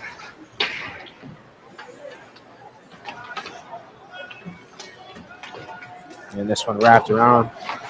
Julian Cronin sends that out, and this one will go back down for another ice with 1 minute and 37 seconds left in this second period. So, okay, Coach Gruenhagen, what do you say to your troops in between the second and third period? Yeah, some defensive breakdowns. They got to be stronger defensively, and right now they just need to be tougher on the puck. I feel like at times they're a little bit still hesitant getting to the puck, as we've been seeing, and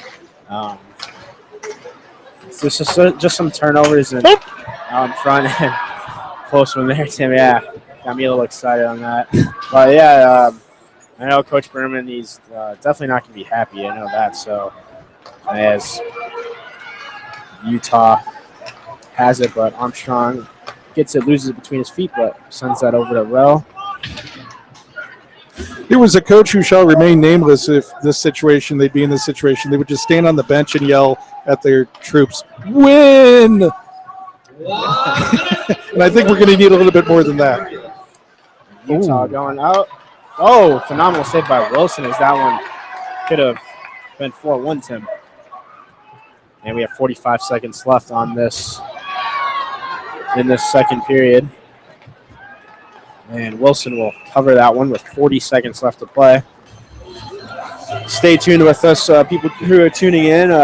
Ross Olson and Tim Gasson will be down with head coach Chad Berman for coach's review.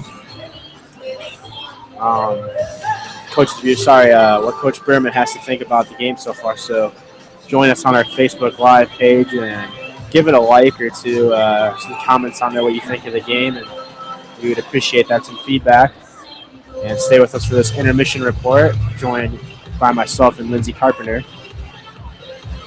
And Utah wins that draw, but Smythe gains control and tries to chip that one in deep, but he does. Dangle back, 30 seconds left to play. Ooh, Westland making a big hit there. Number 19, Petrie, and he goes back. And that one up to Dangle. Smythe back, he sends it to Armenti. Armenti has time, uses body possession. Here comes Matt Armenti trying to make a last rush here. And 10 seconds left to play, and looks like Utah will send this one down, but 6.1 seconds.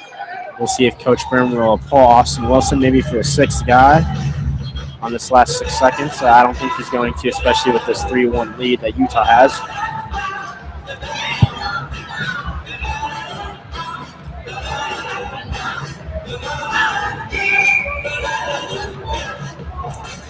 And we'll see how this last 6 seconds go. Toppy Hogan winning that drawback for Carter.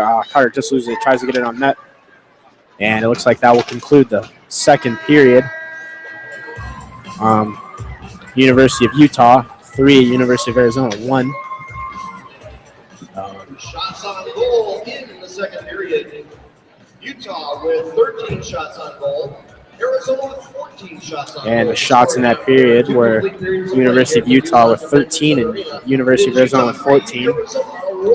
So 18 minutes until the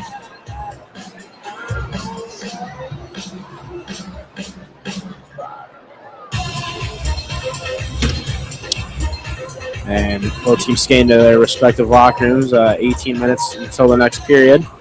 Like I said before, join us on the Facebook Live page and stay tuned with us as I'm joined with Lindsey Carpenter. She will give us an intermission report about the game and other scores around the ACHA Division I. So stay tuned with us. Thanks.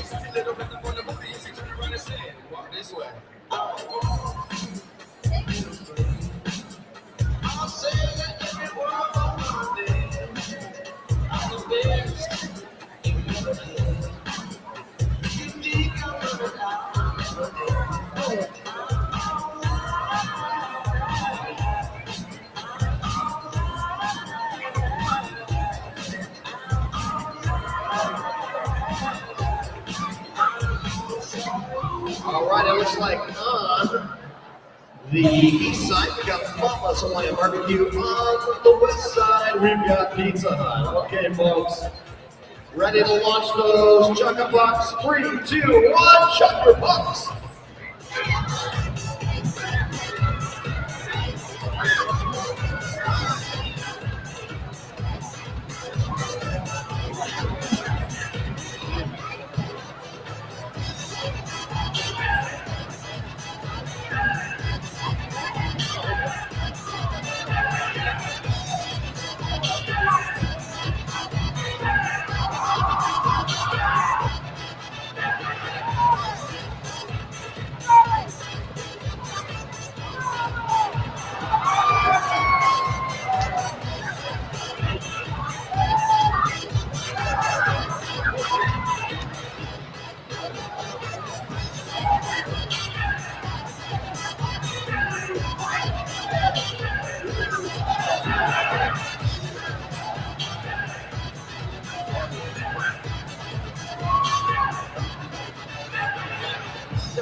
All right, we don't have anybody on the Pizza Hut target yet. They may not have a winner dinner today.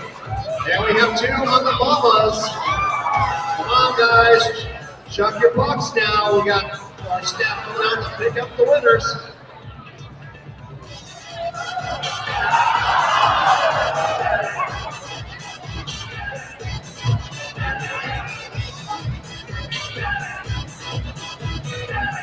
Alrighty, folks, we'll go ahead and pick up the winner here, and we'll go ahead and announce it in the third period.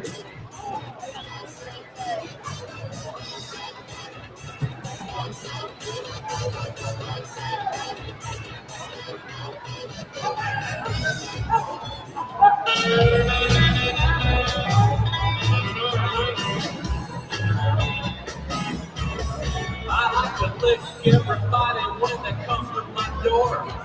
I'll eat anything if it falls on the floor. Now I've heard the rumors, I think I'm better as you. I heard I might be a dog. Won't somebody please tell me it ain't true? I like to sit by the window, protecting my world. I'll work my head off, but I see a squirrel. Now does that make me a dog? You know, I do have floppy ears and a big nose. Have to think about it. Nobody ever buys me new clothes. Well, so what if I'm a dog? What's so bad about that?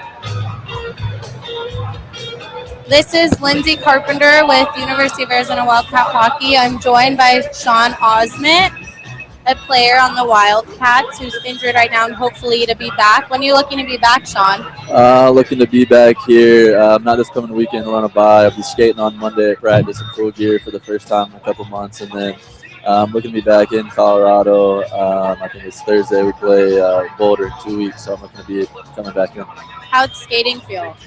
Skating felt good. I warmed up tonight. The legs felt pretty good. Feels pretty good in the brace. Usually it's pretty uncomfortable when you got a brace underneath the equipment there. So felt pretty good, and getting the juices going was nice. Well, can't wait to have you back. And Sean's going to go ahead and go over the top 8, the rankings. Yeah, so here in the Western Collegiate Hockey League, going into this weekend, we had ASU bringing in the front here, the pack at the top 8 in the conference, and we got them with 43 points here, 8 points ahead of Colorado in second with 31. Central Oklahoma, who we have a big win over as well after ASU, they're sitting in third with 30. Oklahoma is behind them at 29. We're sitting at 27. Colorado State sitting at 24. Missouri State's 10, and Arkansas 4. Unfortunately, we dropped one to Arkansas, and that was a bad loss for us. But we do have the wins over a good seed in Arizona State and Central Oklahoma here. Hopefully we can knock off Colorado and then beat up on Colorado State twice in a couple weeks and cement ourselves in the top 4, top 3 in the league, and hopefully get a bid for nationals here. Do you think last night kind of set us back? Oh, absolutely. Last night really hurts, and for me as a senior, it's tough, and I can't do much about it from up here, and it's a little disappointing to see the guys after going on a 5-game win streak come back and kind of disappoint here on the Pink the Rink night, breast cancer awareness night. It's a huge night for us, and unfortunately we lost to the underdog last night, and things aren't looking too good for us tonight. We're down 3-1 right now, and we've got 20 minutes left to play.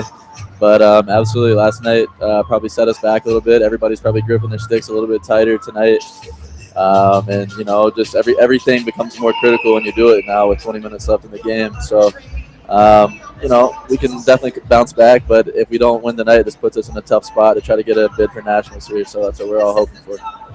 Even though we lost last night, we raised thousands of dollars that would go towards the University of Arizona Cancer Center to help raise money and awareness. So it was a really special night. Even though we didn't pull out a win, we were 1 goal short of pulling out the W, but it was a great cause. And I'm going to go over really fast the rankings for the ACHA Men's Division 1. They updated about 2 days ago. If you're listening last night, it's the same list, but I'm going to go ahead and go over it again. So in 25th place is Rutgers, 24th is Syracuse, 23rd is Kent State, 22nd is Indiana Tech, 21st is Liberty, 20th is Colorado State, 19th Rochester College, 18th Arizona, 17th Delaware, 16th Midland, 15th Lindenwood,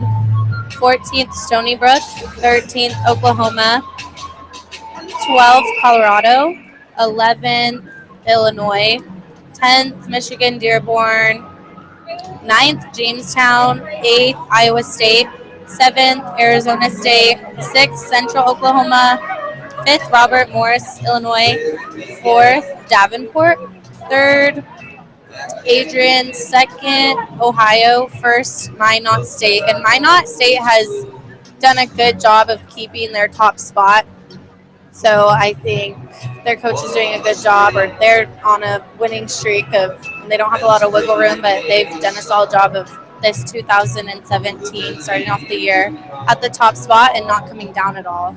Yeah, Minot's a really good team. They have a bunch of Canadian-based team pretty much, and they got a bunch of guys who have played some pretty good junior hockey along the way, and they're always a tough team. I think last year we played them in the regular season 4 times. We lost to them in a shootout, we lost in overtime, and then we lost at their place 1-0 and 2-1. So those are always tough games. Minot's a really good team and definitely deserving of being at the top. There's some other good teams in there, though, but the ones you got to focus on is top 18. Top 18 make it to nationals. And I think you said you had Jamestown sitting there at 9th. They won't be going to nationals this year since they're a independent team. It's their first year in the ACHA. So that bumps us down to 17. So you can see we don't have any wiggle room at all. There's no room for losses, and we're sitting here down by 2 goals. So the guys got to get their legs going for the third because, like you said earlier, we're in a tough spot here, and definitely need to take advantage of the opportunities we have, especially playing unranked teams like this. And it's good to know a few of the schools that are in the top 25 I just mentioned that are in actually our league. So we have us, U of A, Colorado State, Central Oklahoma, and ASU. So that's pretty impressive, to say the least. Out of all the teams, 4 are in the top 20. Yeah, no doubt. To excel to nationals. Yeah, I agree. And, the tricky part is we play in a tough league, and we don't have any cupcakes around here. This is the first year they're not adding the D2 games into the rankings this year. So, yeah, we play NAU. NAU is a D2 team. That's what we played in here. They're close to us. And, you know what? They're better than a lot of D1 teams out in the East Coast. I'd say they're probably sitting around, they'd sit around the 30th ranked team in the country probably. And we don't get the luxury of playing any cupcakes, really. Our league's a tough league. You just named a bunch of teams in the top 25. And it's no easy feat playing out here, but you come out here to play in the best conference and play the highest level of hockey, and this is what comes with it. And how do you think University of Utah is looking for being a team that's coming up from Division II to now Division I, recently joining the league? How do you think they're looking? Yeah, they're a good team. They don't have anybody that really sticks out when you watch them play. They got a couple decent-sized guys here on the team, but I wouldn't say it's a big, huge team or anything. It's just, they're really capitalizing on their chances. They're a good team. They got a really good goalie. Their goalie's been looking good both nights. Watched them in warm-ups and, during the game last night and tonight as well. The guy's on top of it, and it's really causing a speed bump or a problem for us, to pop them in on them. And, what's that? What do you think Coach Berman is telling the players in the locker room right now? Right now, Berman's probably telling them, you guys are gripping your sticks way too tight. We got a lot of people out here come and check us out tonight and show some support. We got some dogs in the stands. This is fun. This is fun for us. This is what we come to Arizona to do, play in front of a crowd. And we get the opportunity to have big nights like this for promotional nights. The Humane Society tonight. Last night it was breast cancer awareness. We've done the military night. You come here to play in front of crowds like this, and at the end of the day, you got to get it done. And Berman's going to let the guys know you're in a tough spot. You put yourself in a tough spot. It's up to you to dig yourself out of it, and we'll see how the guys respond. And the starting lineup for today's game was completely shocking in my point of view because it's not the same 6 players that usually start. So do you think that's just a different approach? Yeah, sure. I mean, we like to think we have 3 interchangeable scoring lines right now. Like I said, we added Zaleski last night. Shouts out to the Zaleski family. You guys are watching, and I think you guys are at Zaleski's right now. I do miss a hoagie. Hopefully be back that way soon. But, we have 3 lines that are interchangeable, and anybody can start any night. And the defensive-wise, last year, that doesn't matter what you're on the board in the depth chart. Me and Siegs last year were playing every team's first line. So if they were starting their first line that night, we're starting every night. If they're not starting them, then we're waiting for them to go out and matching them. So at the end of the day, it doesn't really matter too much who starts the game. A lot of hockeys we played in 60 minutes, and you can't be out there for more than 25 minutes. So we had a lot of guys. We equal the playing time out here and do a good job of that. It's up to us to respond, though, and we got to see what happens here.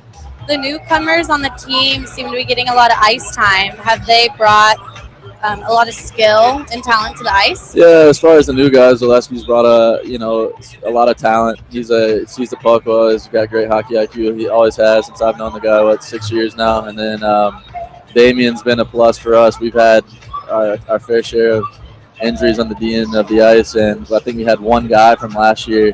So we had one senior last year in Drasner. He was a defenseman, and everybody else came back, and we thought that was great. This year, we end up at the end of the first semester with one guy from the lineup last year that's playing. We got a lot of guys having to step up and play big minutes. So, yeah, the freshmen, some standout freshmen have been playing well. Manny Rowe, like I said, Zaleski's a transfer. He's a good player. Damien's been playing well. We got a couple guys up front, I think. Fargy's played well for us at times. Smite's a good addition for us. We got a lot of good players, and the new guys have definitely contributed to the scoring load for sure this year. It seemed at one point last semester that half the team was injured at some point, but I'm glad everybody's kind of starting to get healthy just in time for the winding up of the season and the most important nationals coming up. So it's good that everyone's kind of getting over their injuries and icing up and getting better to get on the ice. Yeah, no doubt. We've been hurt, very hurt. And everybody's kind of getting back in the swing of things. And the problem is, you got Armenti, who's a key guy for our power play. He gets hurt the same game as me with a meniscus, and he's back in a month. Comes out the first game back, I think he gets a concussion. So it's a lot of bad luck. We're fighting it this year for sure. And, it is good to see everybody back. I think I'm the last guy that's hurt right now. I think Olsen went out last night with the shoulder, so we're hoping the best for him. But I might be one of the last guys I can see across the way that's coming back from injury here right before nationals. Hoping chance we could get there. Being from being from North Carolina, how do you like playing here with all these different players from basically all over the country, different states? Because if you play back in North Carolina, you're kind of playing with people that you've grown up with or around your hometown. But here, playing with people from different states, everybody has a different approach to the game. And how is that? Yeah, you can see that in the locker room. Everybody's been coached different. But the thing about hockey that any hockey player will tell you that hockey's an extremely small world. Everybody knows a guy. I could come in here with this team. I didn't know one person, but I think Orion played with one of my teammates in Minnesota at their prep school. Rosetta played on the junior team a year after I left. He actually played with Zaleski in Wilkes-Barre as well, just a year after I was there. I mean, hockey's an extremely small world, so I think the game's pretty much played the same everywhere, but there's a couple different looks at it, especially Canadian guys, that might come in with a different style of play and everything like that.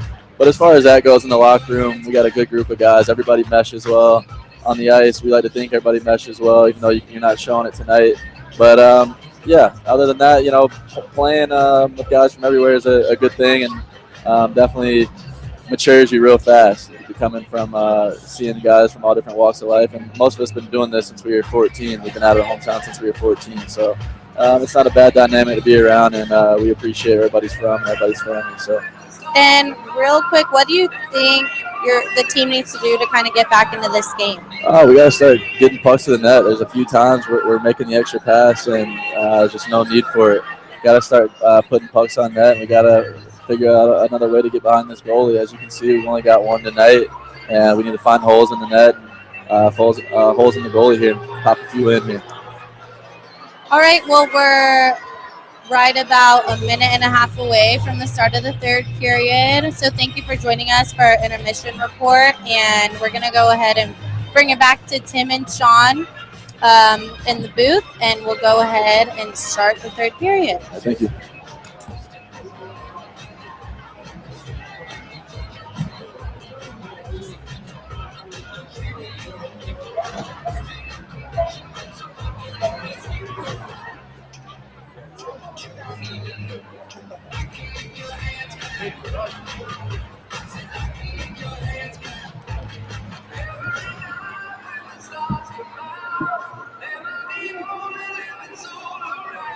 Welcome back to University of Arizona Wildcats hockey. I'm Timothy Gasson.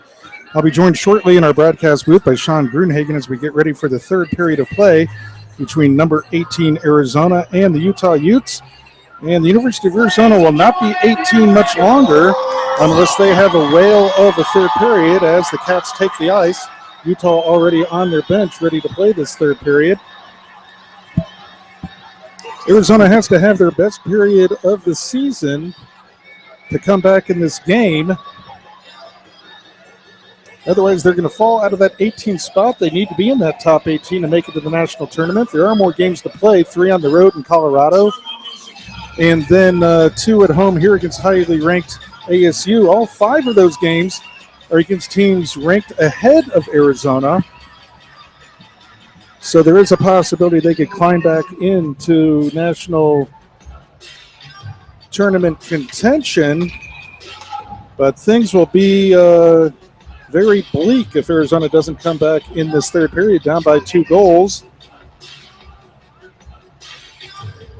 Coach Berman upset with his team's play, as you could imagine, after the second period, as we just talked to him on our Facebook page. Remember, fans, head over to the Facebook page at the end of the game. We'll also talk to Coach Berman, win or lose, at center ice.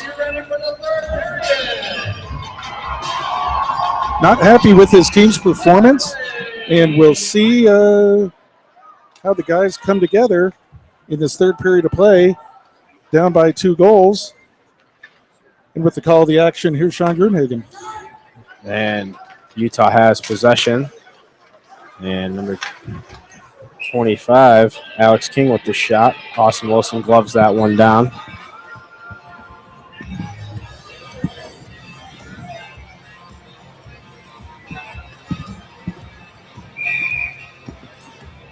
Seconds gone in the third period. Sorry, fans just getting back in their seats here at the Tucson Arena. And the dogs. And Don't forget the dogs. A lot of dogs. Dogs, too. I saw some evidence of the dogs in the concourse here in between periods, Sean. And this one sent over Dylan Carter down, takes a weird bounce, and Casper will make the glove save on that one. U of A will go for a change. And we have our Chuckle Puck winners tonight. Sean, I was saying just a moment ago that Arizona needs to have one of its best periods of the season now, down by 2 goals. The good news is they're at home, one of the biggest crowds of the year for pucks, for Pause for Pucks. The Humane Society, hundreds of dogs here. I think we'd all like to hear them howl a little bit more in this third period as we have our first call of the period. Who's going to get the power play? And Utah's going to go on the power play here. It looks like number 16, Tyler Griffith, is going to take a penalty.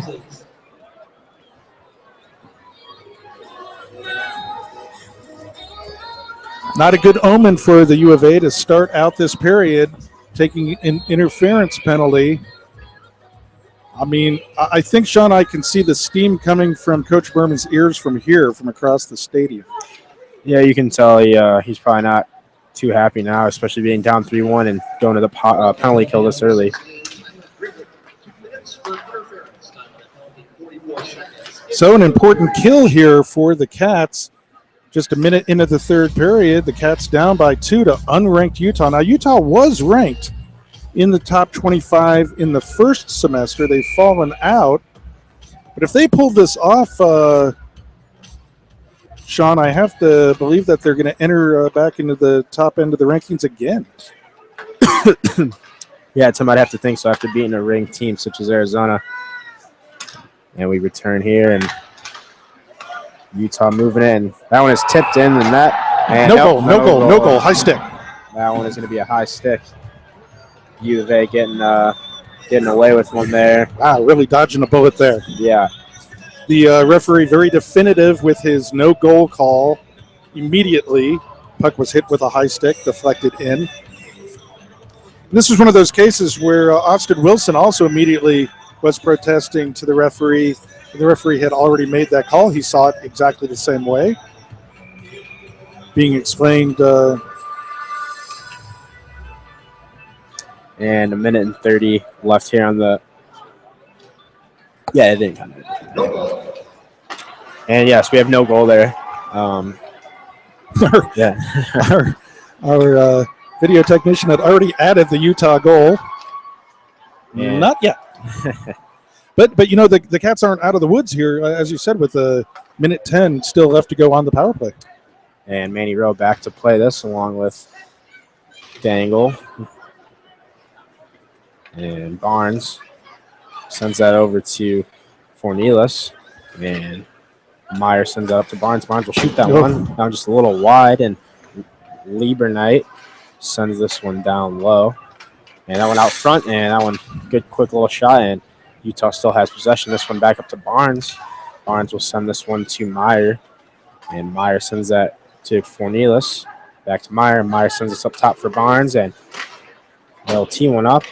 And number 7, Lieberknight on the shot, just didn't get it what he wanted. But boy, Cats need a clear. Yeah.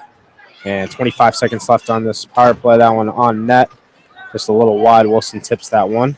And that one gets thrown out front but blocked. And it looks like Shear will clear that one. And 15 seconds left on this power play. One last rush for the Utes. Boy, Cats very fortunate to get out of this power play without getting scored upon. Yeah, no, they killed that one off pretty well.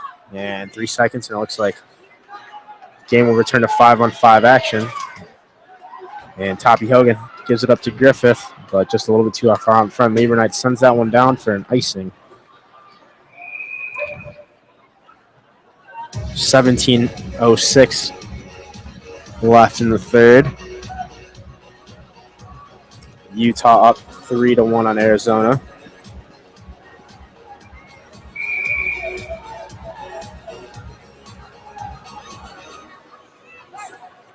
And face off here in Utah territory. And Captain Dylan Carter will drive this one to the net. Tries to go backhand and puck is a little free, but Casper frees that one just on the goal line, it looks like, Tim. Well, that was very similar to a play earlier for Utah that the puck somehow got behind Austin Wilson right on the post. But Patrick Casper able to squeeze the puck there. It's not in. Boy, he's had a whale of 5 periods of play, Sean, both last night and tonight. In goal, Patrick Casper for the Utah Utes, playing very well for Utah. And Utah wins that job. We'll send that one around to Captain Josh Dangle. He just loses that one. Damian has it. And number 5, Tyler Rebel, sends that over to Dangle. He's looking weak side, and that one just out in front, and this one will go down. No icing call. Is that a bad? Oh, Utah will get it, but sent out in front. Carter intercepts that pass and leaves it for assistant captain Anthony Rosetta. 3.5 minutes gone now in this third period. Cats still down by 2 goals. Toppy Hogan dumps that one and takes a hit. Casper, it looks like John Hogan will try and throw that one out. Dylan Carter comes in to support. And Ryan Siegel trying to stop up. And this one out to the neutral zone. Armenti throws that to Carter, but he misses that one, and Casper back to play that. Wildcats going to change. We have O'Brien skating it for Utah. He moving up the puck. And that is intercepted. And Barnes here for Utah has it. And Armenti loses that in his feet. And, oh, that one almost just went through the glove, or sorry, not at the glove, on the underarm of the Utah player. And Wilson will fall on top of the Utah player, as he said. And there's a good no call there, I think. Yeah. And delayed offsides here as Siegel has lots of room to skate it. And he throws that up to new player Zaleski. Zaleski loses that one, and Meyer has it. Meyer looking for his options, and he'll skate this one in and rip that one as that one just goes wide. And, oh, Utah really hard on the puck there. Could have got that one back door. And Zaleski sends this over to Rowe, and Rowe looking to see what he's got. He just throws it to net, looking for that another rebound chance there for the Wildcats, and Griffith has it. He looks for Manny Rowe, back door. Shoot it. And that one is blocked by number 19, Guy Petrie. And Manny Rowe back door. Oh, finds Weston, but he's on his backhand. Kind of a hard play to make there, Tim, on especially from that angle. Yeah. Your backhand side. And Ferguson trying to look for Westland. And it looks like number 19, Guy Petrie, send that up, and they chip that in. 14:40 left in this third. And just out in front for Brian Shear. And Boy, it took him a long time to call that icing. yeah, it looks like that will be an icing. So 5:25 gone here in the third period. Arizona still trailing by 2 goals. Now, last night, Sean, Arizona was able to get within 1 goal, but just didn't have enough left in the tank to get over the hump. Still plenty of time here, but they've got to show some desperation here. Yeah, I mean, this could be a huge game for the rankings purpose. And here we go, Brian Shear. He has a little 2-on-1. And he throws that to Westland, and that one is blocked by Tristan Lieberknight. Good play there by Brian Shear to recognize his trailers coming in. Good opportunity. Good momentum, though, for the Wildcats. That one's in front for Smythe. That's Smythe a goal. buries that Off the back of the goaltender. one. That's just the goal the Wildcats needed. And with 14-12 left in the third, the Wildcats have neared themselves to 1 goal. You know, Sean, that's an effort goal right there. That line showed some good effort crashing the net. And you know what? Just turn and throw it at the net. That went off the back. Yeah, Patrick Casper, I think, it just ricocheted in. Yeah, that it did, Tim. Good effort goal there by Arizona. And it happens early enough in the period, Sean, that it really changes the complexion of the game. Yeah, lots of time here in the third, so we'll see how both teams react and continue this game on out as there's 14 minutes left. Toppy Hogan with the puck in the slot. Oh, and it's over his stick.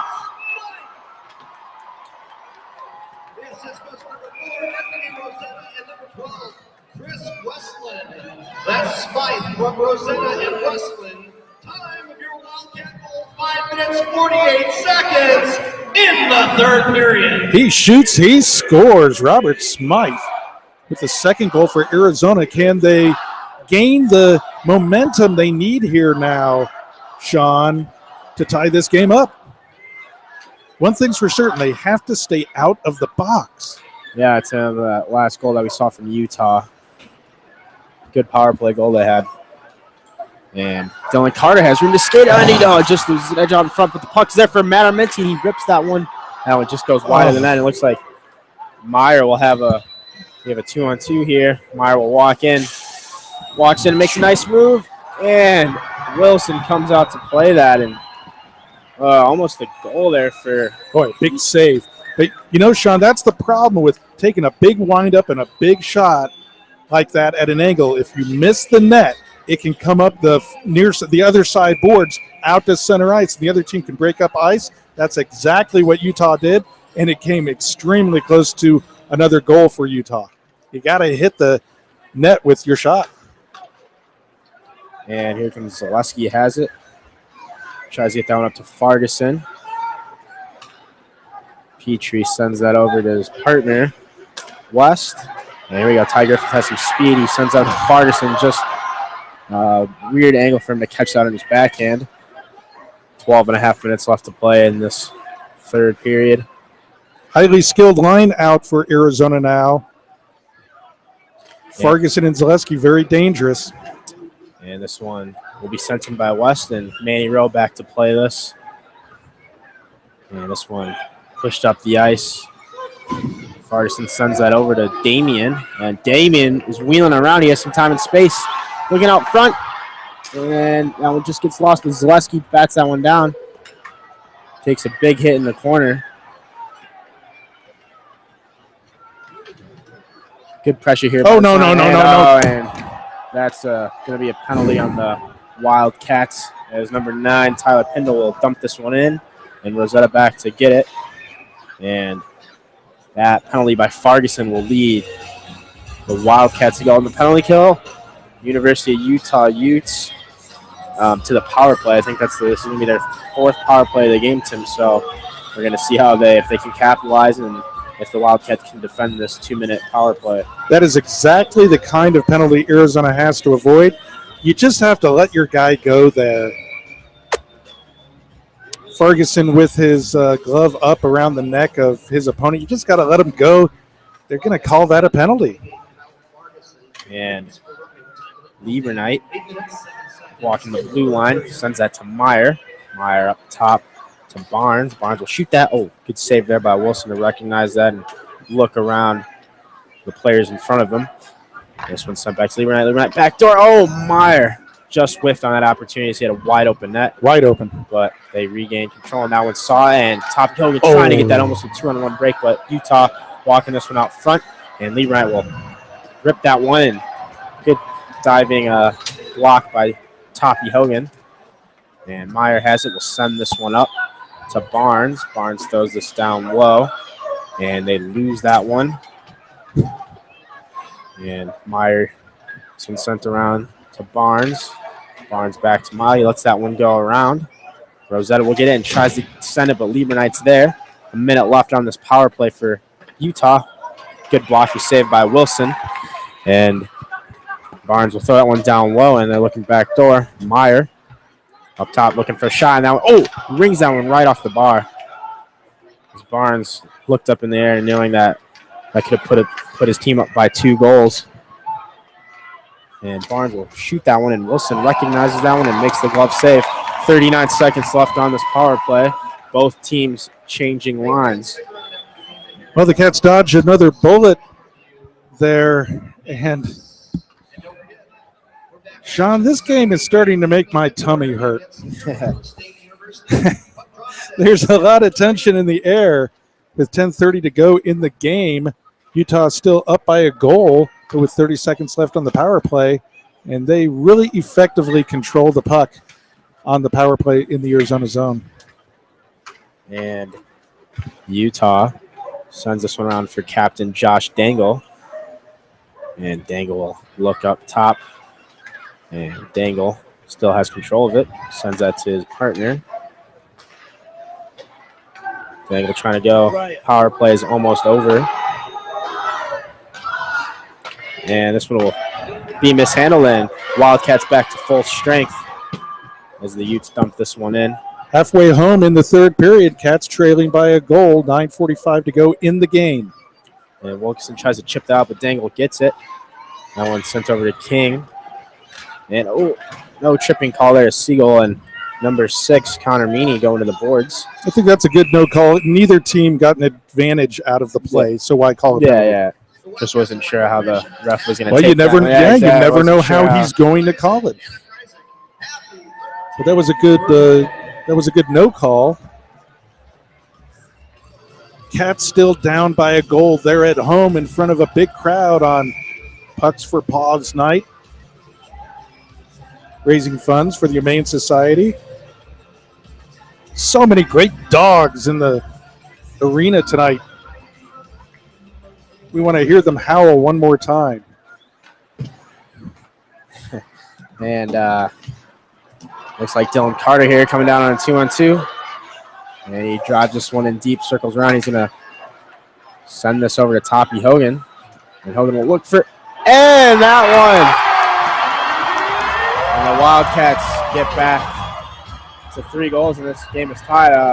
That's those bounces that teams like that the Wildcats need. Is Hogan or Toppy was looking for Carter, and this one bounced off the skate of a Utah defender. Yeah, very fortunate for Arizona there, because guess what? That play was designed to go to Carter as he was going across the crease. But guess what? The Utah player had lifted his stick again. Carter was not going to have his stick on the ice. Utah doing a good job with that, but the puck takes a weird bounce and goes in the net instead. Very fortunate goal for Arizona. Give it to number 6, Toppy Hogan. The assistant with number 2, Sean Hogan. That's Toppy Hogan. Your Wildcat goal, 10 minutes, 46 seconds in the third period. He shoots. He scores. Arizona ties it up. 8:56 to go in the game, in regulation at least, Sean. And how does Utah react now?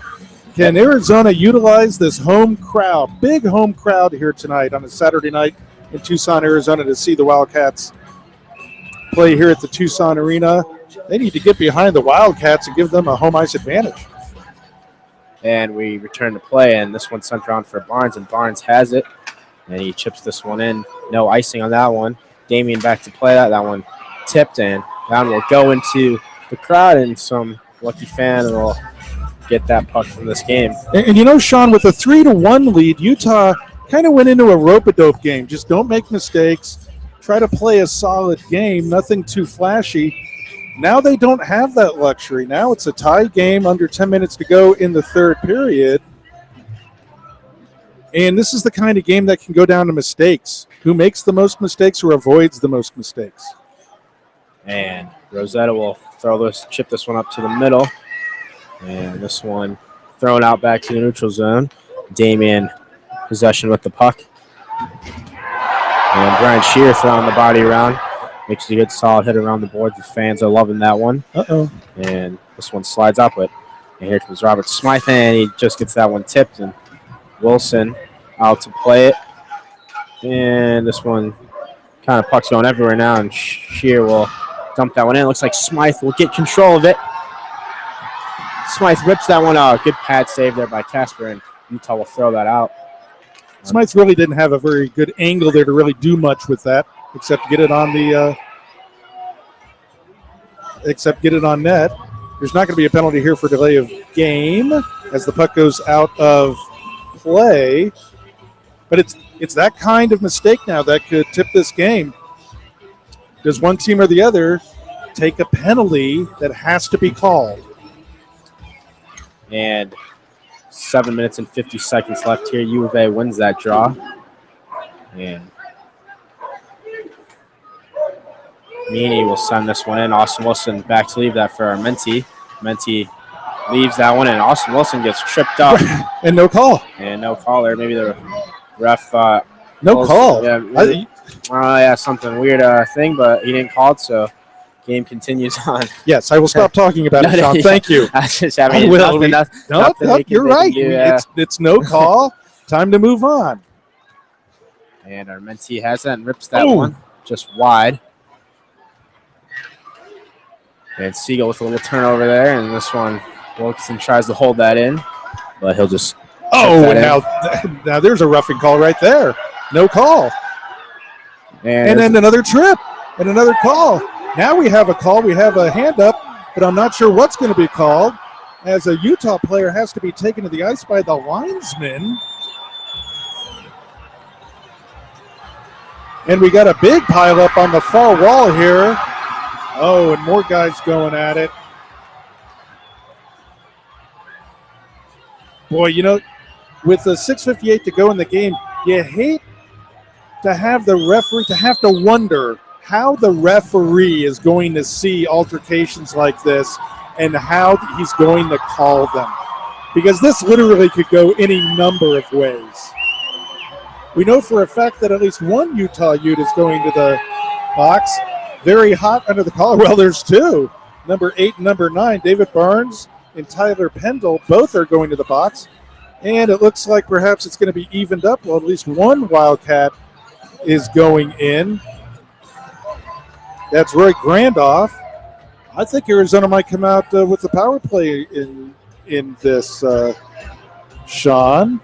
Yeah, it looks like it. 2 guys in the box for Utah, only 1 for Arizona. So, yeah, I would think this one. Now, this started with the sequence where a Utah Ute tripped an Arizona player like 3 times in a row, but away from the puck, and I don't think the referee saw it. And then on the far boards, the guys got tangled up, and there were some high sticks. There were some gloves thrown, kind of punches thrown at each other. The linesman is talking to the referee, trying to help him sort it out as they talk to the official scorer, and they're going to figure out. We'll see if one of these is actually a misconduct and it doesn't turn into a power play for Arizona. If one were a 10-minute misconduct, for instance, and then we have offsetting minors. But they're figuring it out now.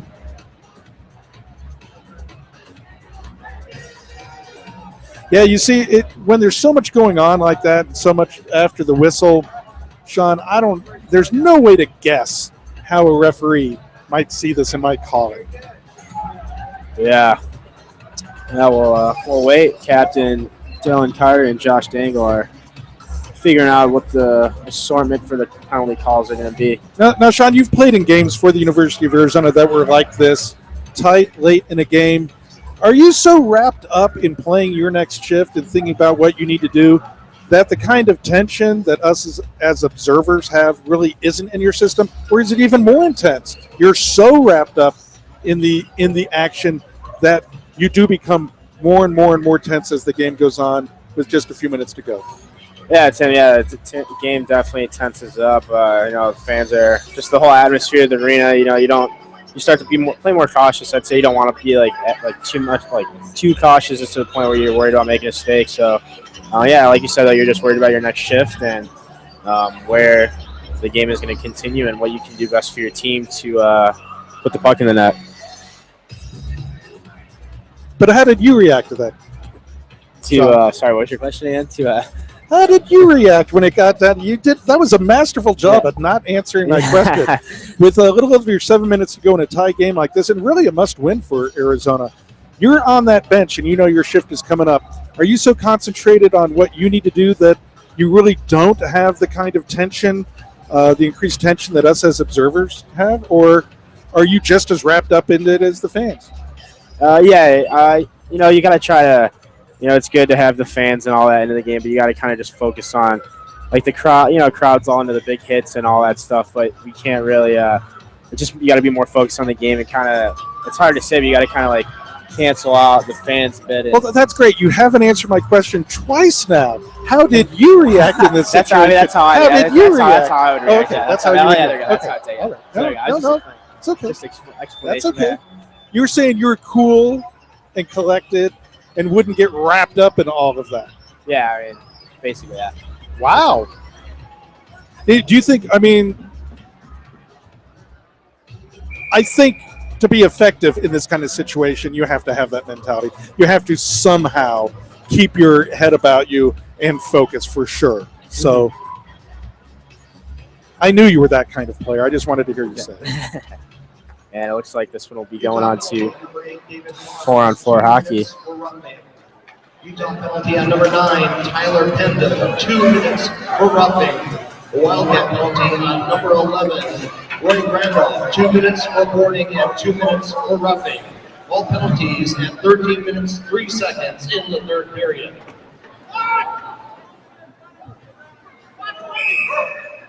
Well, I don't quite understand the call, except that we didn't see that another Wildcat entered the box. So we are evened up.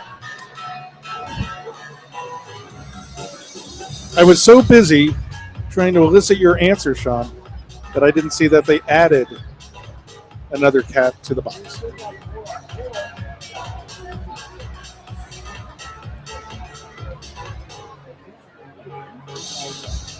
So skating 4-on-4, I would think this gives an advantage to the University of Arizona.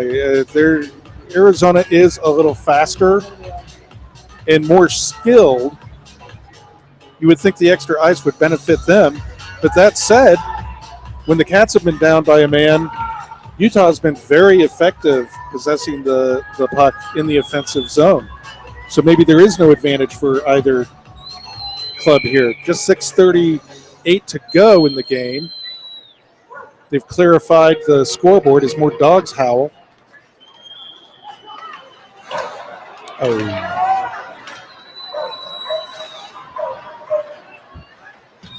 And Armstrong moves this one up. Brian intercepts that, throws it to Dangle. He sends that one around, and Rowe will get that. Puts on the brakes, and he's trying to set up the breakout for the Wildcats as he leaves it there for Captain Dylan Carter.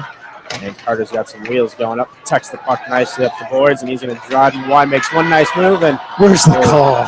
It's a little bit interfered, but play continues, and Dangle here. He's doing the same thing. And Wildcats going for a change. And it looks like some Utah players will also go for a change.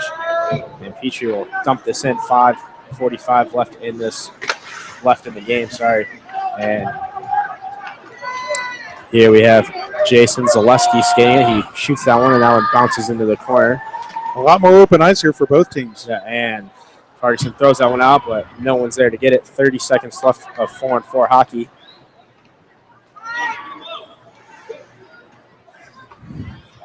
And Anthony Rosetta driving this one wide. And we got some time here in the corner. And Zaleski has this, leaves it for Ferguson. Ferguson makes a nice little stick handle. Ferguson throws that down low for Send it. Rosetta.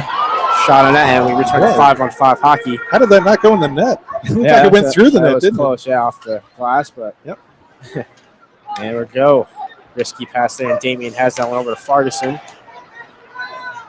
Ferguson throws that one low to Zaleski, and Zaleski trying to make a play, but gets tipped out, and Utah. Careful. And 4.5 here. Menti up to John Hogan. John Hogan has room to skate. He'll throw that up to Ferguson. Ferguson's going to rip that one. A hard shot. That one just wide of the net. And Zaleski has it. Takes a hit into the boards. And this one wrapped around. Siegel will step. And Siegel takes a hard hit into the boards. And we have 4 minutes, just about 4 minutes left to play in the game. And Utah sends this one up to Meyer. And Meyer will chip this one in deep. Utah hard on the puck here. Connor Meany along the boards with Armenti. And puck is in the Wildcat zone. And, the Wildcats take a penalty with 3 minutes and 50 seconds left. Not a good penalty as Utah will go on the power play late in this game. And Chris Westland will skate off to the penalty box. And we'll see how this power play goes. Well, those are the kind of penalties that you get when you stop moving your feet. Get your stick tangled up with someone and you yank on it. I think they're going to call a tripping here, Sean. Yeah, or a cross check, one of those two. Ooh, a cross check. Well, a cross check doesn't just happen.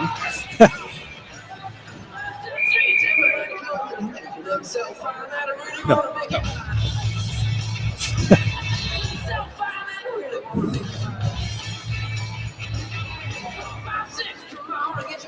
This is as critical of a power kill as you can get. And that one. Oh, that puck's out of the zone. That one was close. And Armstrong will step up, but they send that out, and here comes King for Utah. King leaves this back for West. West sends that to Dangle. Dangle throws that up the boards for Barnes, and Barnes gets taken into the boards. And Armstrong has it, and he will send that one down. 1.5 minutes left on this power play with 3 minutes and 20 left in the game. And Utah going into their set power play breakout.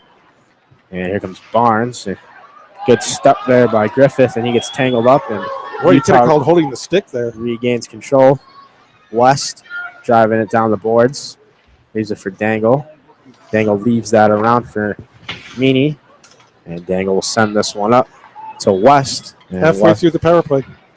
1 minute left on the power play. And Utah is going to shoot that one, and that one gets tipped over the net. And we'll see who can get the puck there. And this one, Manny Rowe has it. And he's going to say, instead of dumping, he's going to skate it. And he's going wide. And Manny, that one just slipped through, going wide with 40 seconds left on this power play for Utah. Nice short-handed bid by Manny Rowe. And Damien will send that one in. 30 seconds left with 2 minutes and 20 seconds left in this game. Cats go for a change. Good job.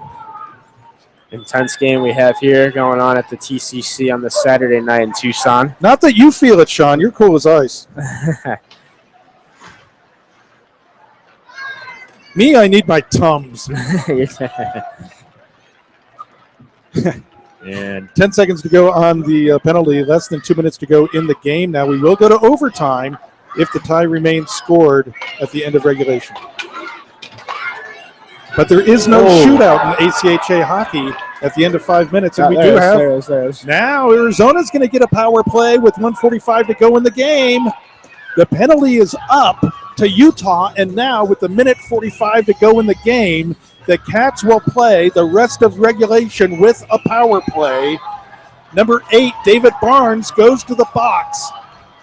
Arizona makes the critical power play kill, and now will play with the man advantage for the rest of regulation, and I believe that'll also wrap on over the last 15 seconds into overtime as well, if we make it to overtime. Toppy Hogan in on the important faceoff. Penalty on number 8, David Barnes. 2 minutes for interference, 5-minute penalty. 18 minutes, 15 seconds in the third period. It gives your Wildcats a power play.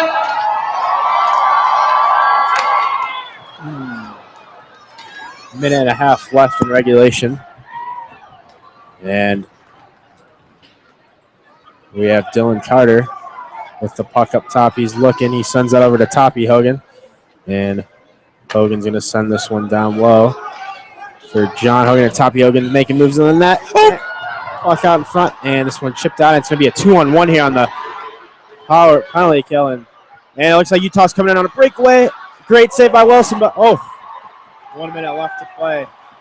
That was a great save by Wilson. And tough call. Boy, those are the kind of clutch saves that you have to make. Short-handed, Utah almost wins the game.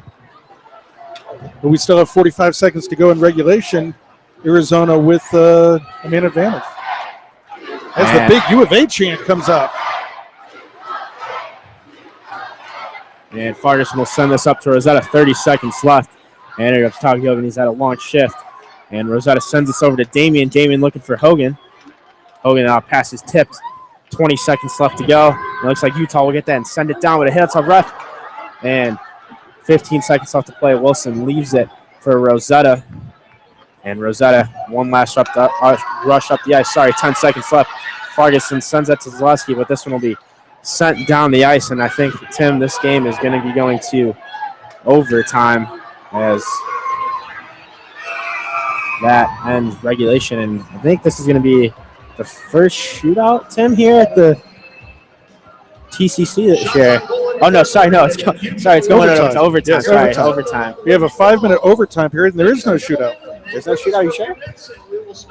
I think there is. 4-on-4.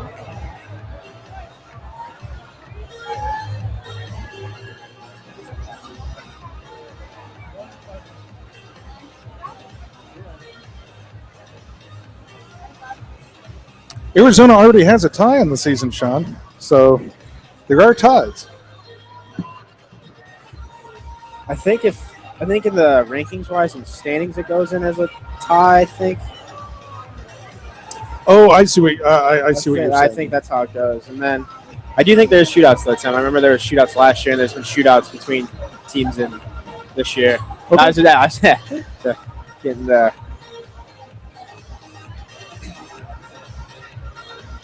In any case, we have 5 minutes on the board, 15 seconds on the man advantage for Arizona, and now there's going to have to be a capital crime for a penalty to be called in overtime, I would think. Sean. Yeah, I'd have to agree. I think that's how most games go. The refs kind of, unless it's very plain and obvious, they're going to let the game go on. The goalie jumps, the players bump, the fans all go insane. Someone roars, Bobby scores, and the good old hockey game. The good old hockey game is the best game you can name. And the best game you can name is the good old hockey game. Second period, where a player's dash escapes the flash, the home team trails behind. But they grab the puck and go bursting up, and they're down across the line. They storm the crease like bumblebees, to travel like a burning flame. You see them slide the puck inside. So a 5-minute overtime.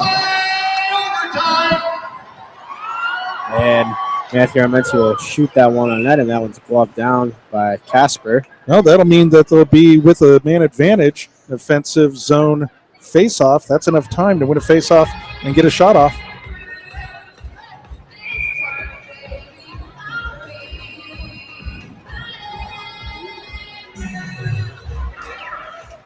And Utah wins that draw, but Westland, I think, is going to, he comes out with that puck. And here comes number 20, Julian Cronin coming in, and he's got Barnes that makes one nice move. And, Utah with the win as Julian Cronin for Utah buries that one, and Utah will come out with the win, scoring 21 seconds into overtime, and that is Julian Cronin's second goal of the game. That's Cronin unassisted.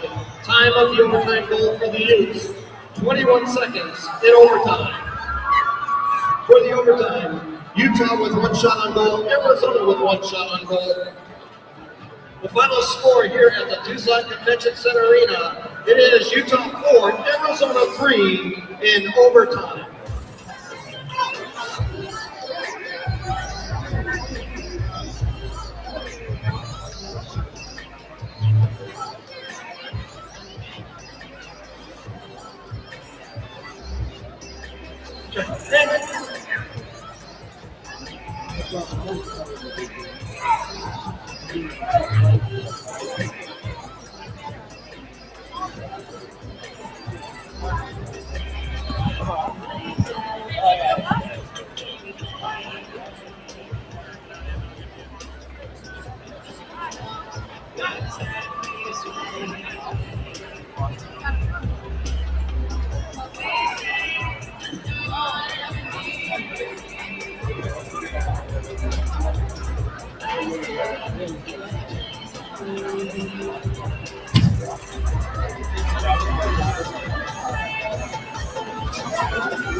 We are live on the University of Arizona Wildcat Hockey Facebook page. I'm with the player of the game for the Wildcats. This is John Hogan. John, not the outcome you wanted from the Wildcats this weekend, but what about this incredible crowd here at the Tucson Convention Center? Yeah, it's awesome. We had meet the rink yesterday, and all the dogs out here today. But feel bad that we couldn't pull off the 2 wins, but we got 5 more games to go. So you get a week off to regroup before you go on the road and play Colorado and Colorado State. What do you want to see from your squad in this time off before you come back on the island? We just got to regroup, and we played maybe 15 minutes of good hockey tonight, so we got to come back and play 60 minutes every night. So that'll be better. That's your start of the game for the Wildcats. That's John Hogan. Thank you, John. Now we're joined by the head coach of the University of Arizona Wildcats. This is Chad Burban. Coach, of course, we're disappointed with the results, but that's over now. What do you learn from it to get you guys ready to go? Now the rest of your season, you play ranked teams for the rest of the season, ending up here in February against ASU. The challenge gets big for you, but also opportunity. Yeah, there's a lot of opportunity. Obviously, we're disappointed in our weekend, but we've got to move forward. This is the time of the year for the next game. The only thing that matters, so we've got to find a way. But clearly, this is going to come down to the ASU weekend, February 17 and 18. So we're going to need everybody to come out and be loud. Now, no one in the ACHA has an arena like this or a crowd like this. What do you have to say to these loyal Wildcat fans? Yeah, we're forever grateful for this fan base and for how they continue to come out and support us. It's awesome to see all these dogs here. I mean, we're very lucky. We're working hard to bring you guys a championship, and it's coming. So, Wildcat fans, we expect to see you back here February 17th and 18th against Arizona State, where Arizona will earn their way into the national tournament. Head back to our YouTube channel to see our post-game report. Thank you, Coach Burton. Thank you.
Okay.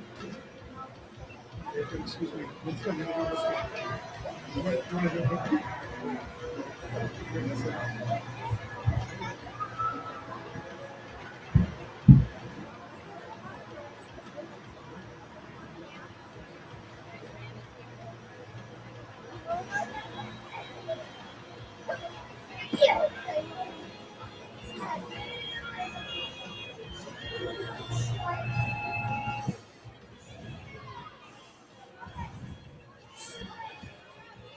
So welcome back to University of Arizona Wildcat Hockey. I'm Timothy Gasson. I'm joined by Lindsey Carpenter, and this one's in the books. A very disappointing 4-3 overtime loss to Utah. What do you take away from these two games, which we thought Arizona had a decided talent edge in, but they lose both games? I think Utah came out to Tucson this weekend to really play and give us a run for our money, and just, I think it's one of the two games that have been really close. Both tonight and last night have been really close games, and we fell short of one goal tonight, but it's disappointing to say the least, since we've been on a we've been on a winning streak, and the prior 3 games to these 2 games against Utah, we've scored 25 goals in a matter of 3 games. So just kind of to go from that hot streak to this weekend is kind of a letdown, but hopefully we can train hard next week for the bye weekend and pull it together for ASU. So Arizona drops to 14-14-1 on the year. Utah improves to 15-7 on the year, and I have to believe in next Wednesday's ACHA rankings, Arizona will drop out of that top 18, which they need to be in to go to the national tournament. And Utah, which was out of the top 25 rankings this week, I think it's going to start to creep closer to that kind of mark. They certainly deserve to, after playing 2 very determined games against the University of Arizona. So now Arizona goes on the road to play ranked Colorado and Colorado State. They better find their mojo pretty quickly, because they don't get the benefit of playing at home. They don't get the benefit of this big crowd here at the Tucson Arena. It's going to be difficult for them in Colorado. Like we said, there's not a lot of room for error, and these past 2 games kind of set us back. And I know we have a little wiggle room with the top 20 going to nationals, with Jamestown ranked 9th right now, that they're not eligible because they're first team. Year, correct. But other than that, we really don't have any room for any more losses, because it's just going to put us further and further down. And no, that's absolutely right. There is no more wiggle room. Mm-hmm. If we had any wiggle room, it was one of these games perhaps, but I don't think anyone on the Arizona side could have envisioned that they would drop both of these games at home. So the Cats have a week off, then they get ready after that to go to Colorado, and then they're back here for the season finale, February 17th and 18th, here at the Tucson Arena against Arizona State. Now, Arizona State's been ranked everywhere from number 2 to about number 7, which is they are now. They'll be highly ranked then, and with a big home crowd, maybe it's appropriate if Arizona wants to play its way into the national tournament. They're going to have to beat the Sun Devils. I think again, ASU is going to come out here hungry because they are our rival.